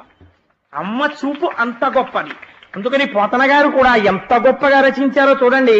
విదర్భపుత్రి క్రేగన్నుల నా కుమారకుని కైవడి నిర్పడ చూచి, ఎంతో ప్రేమతో ఇలా చూసేటప్పటికిట ఇది మాతృలక్షణం. ఎదురుగుండా ఉన్నవాడు కొడుకే అన్న భావన ఎందుకు కలిగిందంటే, పుత్రవాత్సల్యం తన్నుకొచ్చి స్తన్యములలోంచి పాలు చేపునకు వచ్చాయట. ఈ కంజక్షుడు ఈ కుమారకుడు తిలకుండీయిందు బింబాననుండు ఈ కంఠీవర మధ్యుడిచ్చటికి నేడెందుండి ఏతించనో ఈ కళ్యాణుని కన్న భాగ్యవతి మున్నేనోములన్నోచనో ఏ కాంతామణియందు వీనికనెనో ఏ కాంతుడీ కాంతునిన్. ఆవిడంది, ఇంత అందంగా ఉన్నాడు ఈ పిల్లాడు, ఈ పిల్లాడిని చూస్తే ఇంత ముచ్చటగా ఉంది, ఈ పిల్లాడు ఎక్కడి నుంచి వచ్చాడో, ఇంత చక్కటి పిల్లాడిని కనడానికి ఆ అమ్మ ఎన్ని నోములు నోచిందో. అందుకే ప్రపంచంలో ఒక సత్పుత్రుడు కనపడ్డారనుకోండి, ఒక మంచి నడువడి కలిగిన పిల్లవాడు కనపడితే లోకం ఏమంటుందో తెలుసా అండి? ఏ తండ్రి కొడుకో అనదు, ఏ తల్లి కన్న బిడ్డడో అంటుంది. అందుకే పోతన గారు కూడా ఇది పునికి పుచ్చుకునే ఒక మాట అన్నారు, చేతులారంగ శివుని పూజింపడేని నోరు నొవ్వంగ హరికి తినుడువడేని దయయు సత్యంబులోనుగా తలపడేని కలుగ నీటికి తల్లుల కడుపు చేటు అన్నారు. అమ్మని తలుచుకుంటారు. అమ్మ ఏ లోకంలో ఉన్నా పొంగిపోతుంది. నా కొడుకు మంచి పని చేశాడు, నాకు పేరు తెచ్చాడు, నా కడుపార నెవ్వాని కన్న తల్లి నా కడుపున 9 నెలలు మోసి కన్నందుకు నేను వెళ్ళిపోయినా ఏ తల్లి కన్న బిడ్డడో అని స్మరించేటట్టు చేశాడని అమ్మ పొంగిపోతుందిట. అందుచేత ఆవిడంది, ఇంత మంచి పిల్లాన్ని ఎన్ని నోములు నోస్తే కందో ఆ అమ్మ, ఏ మహాత్ముడు ఎటువంటి మహాత్మురాలి యందు ఈ బిడ్డన్ని కన్నాడో, ఎంత అందంగా మాట్లాడిందో చూడండి. అందుకే ఆవిడ రుక్మిణీదేవి అయింది అని ఆ పిల్లాడి వంక చూసి ఆవిడ అంటుంది, అళి నా తొలుచూలి పాపనికి బోర్ కాడించినే సూతికాశాల మధ్య విశాల తల్పగతమై చన్నిచ్చి నిద్రింప నా బాలుం ఆ చను బాలకుంచరచి ఆ చను పాలకుంచరచి ఏ పాపాత్ములేత్రోవమున్ నేలీలం కొనిపోయిరో శిశువునా ఏ తల్లి రక్షించను. నేను ఒకానొకప్పుడు నా కొడుకు బతికుంటే ఇంత ఉండేవాడు, ఇలాగే ఉండేవాడు మా ఆయన పోలికతోటి. నేను ఆనాడు నాకు కొడుకు పుడితే వాడికి చనుబాలిచ్చి గాఢ నిద్రలో అమ్మ కొడుకు పుట్టాడు అని ఎంతో సంతోషంతో, కూతురు పుట్టినా తనూభవనత్మ నిలిపి కదండి, పొంగిపోయి తన ప్రతిరూపాన్ని చూసుకుని పరవశించిపోయి తల్లి మొట్టమొదట స్తన్యములోంచి స్రవించినటువంటి పాలు ఇంత వెలుతురు చూసి ఊపిరందనటువంటి పిల్లవాడికి ఊపిరిని అందించి ఊపిరితిత్తులు సంకోచ వ్యాకోచములు చేయగలిగినటువంటి శక్తిని అమ్మ స్తన్యములోంచి స్రవించిన మొదటి పాలలోనే ఉంటుందిట. ప్రపంచంలో ఇప్పటి వరకు అటువంటి పదార్థాన్ని తయారు చేయగలిగినటువంటి శక్తిని ఏ సైంటిస్ట్ ఆవిష్కరించలేదు. నాకు డాక్టర్ మహాతల్లి జగదీశ్వరి గారు మాతృదేవోభవ అని ఒక పుస్తకం ఇచ్చారు. అందులో ఒక డాక్టర్ గారు రాశారు ఈ విషయాన్ని. ఇది ప్రపంచంలో ఎక్కడా తయారు కాదు. మొట్టమొదట తన కడుపులోంచి బయటికి వచ్చిన పిల్లవాడు క్యారమని ఏడవగానే ఆ పిల్లవాడిని ఇలా చేత్తో ముట్టుకోగానే ఇంత బాధ మరిచిపోయి అమ్మ శరీరంలో ఉన్న శక్తి పసుపచ్చ రంగులో స్తన్యములోంచి స్రవించి బిడ్డని బ్రతికిస్తుంది. అందుకే అమ్మ అమృత స్వరూపిణి. ఆ అమ్మకి ఎన్ని మాటలు నమస్కరించినా నీ రుణం తీరదు. నువ్వు బ్రతికున్నావంటే అమ్మ వల్లే. ఆ అమ్మ అంత గొప్పది అని మాతృదేవోభవ అని అంత పెద్ద డాక్టర్స్ ఆయన పుస్తకం రాస్తే జగదీశ్వరి గారికి నేను శిరస్సు వంచి నమస్కరించాను. అమ్మాయి ఎంత గొప్ప బుక్ ఇచ్చారో మా తల్లి నాకని. సరే, అందుచేత ఆవిడంటోంది ఇది తల్లి అనే మాట. ఏమంటుందంటే, ఏ దుర్మార్గుడు ఆనాడు నేను పాలివ్వకుండా ఎత్తుకుపోయాడో, ఇది ఒక స్త్రీ కోరుకునే గొప్ప వరం. ఆ పిల్లవాడిని తన కడుపార మోసి ఆ పుట్టిన పిల్లవాడికి తన స్తన్యం ఇస్తున్నప్పుడు వాడు పాలు త్రాగుతుంటే ఈ ప్రపంచాన్నంతటిని జయించేసినటువంటి ఆనందాన్ని పొందేస్తుంది అమ్మాయి. కాబట్టి అంతటి ఆనందానికి దూరం చేశాడే అది రాక్షసత్వం. రుక్మిణీదేవి వాణ్ణి సముద్రంలో పారేసినందుకు రాక్షసుడం లేదు. తల్లి పాలకి దూరం చేసి నేను పాలివ్వకుండా చేసిన దుర్మార్గం ఉందే అది రాక్షసత్వం. అలా ఎత్తుకుపోయాడే, లేకపోతే నా పిల్లాడి వాళ్ళ నా కళ్ళ ముందుండును, ఇంతుండును నా పిల్లవాడు. ఇదిరా అమ్మంటే అని చెప్పింది రతీదేవి. ఆ రతీదేవి చెప్పిన మాటలో అమ్మతనం ఏమిటో ప్రద్యుమ్నుడు విని పొంగిపోతున్నాడు. అమ్మతనం అంటే ఇలా ఉంటుంది, గుర్తు పెట్టుకో. పోతన గారు నిరూపించి చూపిస్తున్నారు. కాబట్టి ఆడదాని ఎంత జాగ్రత్తగా ఉండాలో నేర్చుకో, ఆడదాన్ని ఎంత గౌరవించాలో నేర్చుకో. పోతన గారు రాసిన పద్యాలు ఇటువంటి ఆఖ్యానాలు గుర్తుండవు. అదే పనిగా పురుషాహంకారం అని మాట్లాడుతుంటారు వేదికల మీద చాలా మంది. అదో అర్థం లేని ప్రతిపాదన. మీకు ఎందుకు కనపడవు ఇలాంటి పద్యాలు? మీరు ఎందుకు మాట్లాడరు ఇలాంటి పద్యాల గురించి? మీకు పనికి మాలిన సిద్ధాంతాలు ఎక్కడి నుంచి వస్తాయి? అర్థం లేని చర్చలు, పెద్ద పెద్ద చర్చా వేదికలు, గంటల గంటల చర్చలు, అవి టీవీలో టెలికాస్ట్ లో. How silly it is all non sense. సమాజాన్ని పాడు చేయడానికి పనికొస్తుందంతే. పనికొచ్చే మాట ఎందుకు చెప్పరు? పోతన గారు రాశారు, శంకరాచార్యులు వారు రాశారు, ఎందరో మహాత్ములు రాశారు. వాటి జోలికి వెళ్ళరు, వాటి గురించి మాట్లాడరు. తెలుసున్న వాళ్ళలా చెత్త మాటలన్నీ మాట్లాడుతుండడం వేదికల మీద కూర్చుని పాడు చేస్తున్నాయి ప్రపంచాన్ని వాళ్ళు అటువంటివన్నీ. కాబట్టి నేను ఎందుకంత ఆ విషయంతో మాట్లాడానంటే, మాతృత్వ భావన గొప్పతనాన్ని రతీదేవి మాట్లాడితే అమ్మ ఎందుకు చూస్తున్నాడు ఇవాళ ప్రద్యుమ్నుడు. ఇవాళ మనం సాక్షిగా పోతన గారి కవిత్వంలో చూస్తున్నాం అమ్మ యొక్క గొప్పతనాన్ని. కాబట్టి అతివా సిద్ధమునాటి బాలమునకి యాకార మీ వర్ణ మీ గతి ఈహాస విలోకన స్వరములి గాంభీర్య మీ కాంతి వీతడే కాదగనున్నవారలకు నా ఆత్మేషు సారూప్య సంగతి సిద్ధింపదు వీనియందు మిగులం కౌతూహలం వయ్యడిన్. ఈ రూపు, ఈ కన్ను, ఈ ముక్కు, ఈ పెదవి, ఈ కంఠం, ఈ వక్షస్థలం, ఈ కడుపు, ఈ కాళ్ళు, ఈ చేతులు నేను మా ఆయన తేజస్సుని కడుపులో పెట్టి మారిస్తే వచ్చింది. వీడు నా కొడుకే అయి ఉండాలి. నా కొడుకేని గట్టిగా ఎందుకు అనలేకపోయిందోట తెలుసా అండి? నేను కాదమ్మా అని వాడు అనేస్తే సమతులు దెప్పుతారని అనలేకపోయింది. ఏమి మాతృభావనండి! పోతన గారి రచనా శైలియే శైలి. అమ్మ 25 ఏళ్ల తర్వాత గుర్తుపట్టేసింది. కొడుకుకి సత్యం తెలియక కాదంటాడేమోనని బెంగ పెట్టుకుంది. అంటే స్త్రీ శక్తిని మీరు ఎంత గొప్పగా చూడగలగాలి. ఎప్పుడో పురిటి మంచం మీద ఎత్తుకుపోయిన పిల్లాడు 25 ఏళ్ల తర్వాత కనబడితే సాక్ష్యాలతో వాడు నా కొడుకే అని చెప్పగలుగుతోంది అమ్మ. ఇది అందుకే మన ఋషులు, మన ప్రపంచం, మన సాహిత్యం మోకరిల్లే స్త్రీ ముందు. వేరొక దేవుడు లేడు.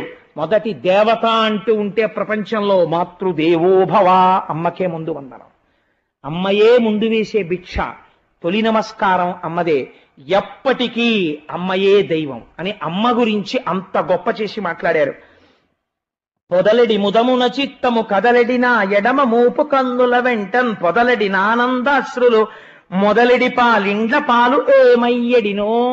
ఎంత గొప్ప మాట అండి నిజంగా, ఎటువంటి పద్యం అండి. పొదలెడి ముదమున చిత్తము. ఆ పిల్లాన్ని చూస్తుంటే నా కొడుకే వెళ్ళి కౌగిలించేసుకోవాలనిపించేస్తోంది. ఇది అబద్ధం అవుతుందా? నా ఎడమ భుజం అదురుతోంది, ఇది అబద్ధం అవుతుందా? కన్నుల వెంటన్ బొదలెడి ఆనందాశ్రువులు. ఈ పిల్లాన్ని చూసినప్పటి నుంచి కన్నుల వెంట ఆనందాశ్రువులు కారిపోతున్నాయి, ఇది అబద్ధం అవుతుందా? మొదలెడి పాలిండ్ల పాలు. నా పాలిండ్ల నుంచి పాలు కారుతున్నాయి పుత్రవాత్సల్యంతో, ఇది అబద్ధం అవుతుందా? ఏమయ్యడిను, నా కొడుకని అంగీకరిస్తాడో అంగీకరించాడో. మాతృత్వానికి ఎంత సుప్రీంకోర్టు తీర్పు తీసుకొచ్చి పెట్టారో చూడండి పోతన గారు. ఏమి పద్యాలండి మహానుభావుడివి అంటే. కృష్ణ భగవానుణ్ణి తీసుకొచ్చారు ఈలోగా గబగబా. ఆయన మహామాయావి. ఆయన వచ్చి వేణువు పట్టుకుని గబగబా నడిచి వచ్చి ఒకసారి ఇలా ఒకసారి ఇలా, అచ్చున అలా ఉన్నావు అని తెలుసు అన్ని. ఒకసారి కౌగలించుకోవాలని ఉంది, రుక్మిణి మన కొడుకే అని చెప్పాలని ఉంది. ఆవిడికెంత గాంభీర్యం, ఈయనకంత గాంభీర్యం, ఎంత అణుచుకున్నాడో. ఎవరో నువ్వు అని అడిగాడు. ఆయన చెప్పే లోపల చెప్పేటటువంటి ధార్మికుడు ఒక జ్ఞాని రావాలి. నారదుడు వచ్చాడు. వచ్చి, అయ్యా మీకు తెలియని విషయమా, ఒకనాడు అందుకే ఆ తల్లి ఆ మాట అంది, శిశువుతా నీ తల్లి రక్షించనో. సముద్రంలో పడిపోయినా ఆ అమ్మ కారుణ్యం ఉంది, రతీదేవికి భర్తనిస్తానన్న కారుణ్యం, ఆ దయ రక్షించేస్తోంది అమ్మవారి దయ. ఇది అమ్మవారంటే. అంత అమ్మతనమేనండి ప్రద్యుమ్నోపాఖ్యానం. అంత గొప్ప చరిత్ర ప్రద్యుమ్నోపాఖ్యానం. కాబట్టి నారదుడు వచ్చి అన్నాడు, ఆనాడమ్మ మన్మధుడు కాలి బూడిదైపోతే వరం ఇచ్చారు కదా, ఇదిగో ప్రద్యుమ్నుడుగా జన్మించాడు. చిన్నతనంలో అపహరించాడు, శంబరాసురుణ్ణి సంహరించాడు. ఈనాడు రతీదేవితో కలిసి వచ్చాడు. నీ ఇంటికి కొడుకు కోడలు కూడా వచ్చారు. ఇది ఈశ్వరుడి వరంగా వచ్చారు, తాను ఎంచుకుని ప్రేమించుకున్న పెళ్లి కాదు. ఇది జన్మజన్మాంతర సుకృతం. ఇలాంటి కొడుకు కోడలు సృష్టిలో ఉండరు. పుట్టిన పిల్లాన్ని పెంచి పెద్ద చేసుకుని తన భార్యాత్వాన్ని నిరూపించుకుని భర్తని తీసుకుని తల్లికి తీసుకొచ్చి అప్పజెప్పిన కోడలు, అత్తగారి యందు అంత గౌరవాన్ని చూపించిన కోడలు. ఇంకింతకన్నా నీకేం కావాలమ్మా, నీ కొడుకు కోడలు వచ్చారన్నారు. రుక్మిణీదేవి గబగబా వచ్చి ఇద్దరిని కౌగిలించుకుంది. కృష్ణుడు సంతోషించాడు. అంతఃపురం అంతటా భేరీలు మోగాయి. అందరూ వెంటనే ఆ గోపాల బాలురికి కృష్ణుడికి ఏమైనా సంతోషం వస్తే వాళ్ళకి సంతోషం. మీ అందరూ ఎంత భక్తులు, వాళ్ళంత భక్తులు. ఆ వెన్న జల్లేసుకున్నారు, పాలు జల్లేసుకున్నారు, వసంతం ఆడేశారు. అబ్బో చచ్చిపోయాడు అనుకున్న మన కృష్ణుడు కొడుకు బతికే ఉన్నాడన్నారు. వాళ్ళకి అమంగళవాక్యం పలకకూడదని తెలియదు. ఆనాడు తప్పిపోయిన పిల్లాడు బ్రతికే ఉన్నట్ట అనరు వాళ్ళు, చచ్చిపోయాడు అనుకున్న పిల్లాడు బతికే ఉన్నట్ట అంటారు. వాళ్ళు గొల్లలు కదండి, వాళ్ళకి అమాయకత్వం వాళ్ళకి తెలియదు. పద్యం అలాగే పడాలి. కాబట్టి చూడండి, చచ్చిన బాలుడు గ్రమ్మర వచ్చిన క్రియ వచ్చే పెక్కు వర్షములకు ఈ సచ్చరితుడు నేడు గంటిమి చెచ్చెరము నట్టి తపము సేయంబడెను. చచ్చిపోయాడని మనం అనుకున్న పిల్లాడు బతికొచ్చాడు. ఆహాహా ఎంత తపస్సు చేసిందో రుక్మిణీదేవి, మళ్ళీ కొడుకు ఇంత వాడై కనపడ్డాడు అని ఈ గోపకులందరూ ఆనందంతో వసంతాలు చల్లుకుంటూ పొంగిపోతుంటే రుక్మిణీ కృష్ణులు కౌగిలించుకుని కొడుకుని కోడల్ని ఇంట్లోకి తీసుకెళ్లి పెద్ద సంబరాలు చేసుకున్నారు. ఒక మంచి మాటతో నిన్న భర్తని పొందిన సంతోషం, ఇవాళ కొడుకుని కోడల్ని పొందిన సంతోషం, జగదంబ ఆనందం. అంత మంచి ఆఖ్యానంతో ఇవాళ ఉపన్యాసాన్ని పూర్తి చేసి భగవంతుని యొక్క నామములు చెప్పుకుని బయలుదేరు. నందనందన గోవింద, నవనీత చోర గోవింద, గోవింద హరి గోవింద, గోకుల నందన గోవింద, పశుపాలక శ్రీ గోవింద, గోవింద హరి గోవింద, గోకుల నందన గోవింద, దుష్ట సంహార గోవింద, గోవింద హరి గోవింద, గోకుల నందన గోవింద, దురిత నివారణ గోవింద, గోవింద హరి గోవింద, గోకుల నందన గోవింద, వరాహమూర్తివి గోవింద, గోవింద హరి గోవింద, గోకుల నందన గోవింద, దశరథ నందన గోవింద, గోవింద హరి గోవింద, గోకులనందన గోవింద పక్షివాహన గోవింద గోవింద హరి గోవింద గోకులనందన గోవింద పాండవ ప్రియ గోవింద గోవింద హరి గోవింద గోకులనందన గోవింద అనాథరక్షక గోవింద గోవింద హరి గోవింద గోకులనందన గోవింద ఆపద్బంధవ గోవింద గోవింద హరి గోవింద గోకులనందన గోవింద సాలగ్రామధర గోవింద గోవింద హరి గోవింద గోకులనందన గోవింద కస్తూరి తిలక గోవింద గోవింద హరి గోవింద గోకులనందన గోవింద ఆపన్నివారణ గోవింద గోవింద హరి గోవింద గోకులనందన గోవింద పద్మనాభ హరి గోవింద గోవింద హరి గోవింద గోకులనందన గోవింద శేషాద్రి నిలయ గోవింద గోవింద హరి గోవింద గోకులనందన గోవింద శ్రీనివాస గోవింద గోవింద హరి గోవింద గోకులనందన గోవింద శ్రీ వెంకటేశ గోవింద గోవింద హరి గోవింద గోకులనందన గోవింద సర్వం శ్రీ ఉమామహేశ్వర పరబ్రహ్మార్పణమస్తు. స్వస్తి.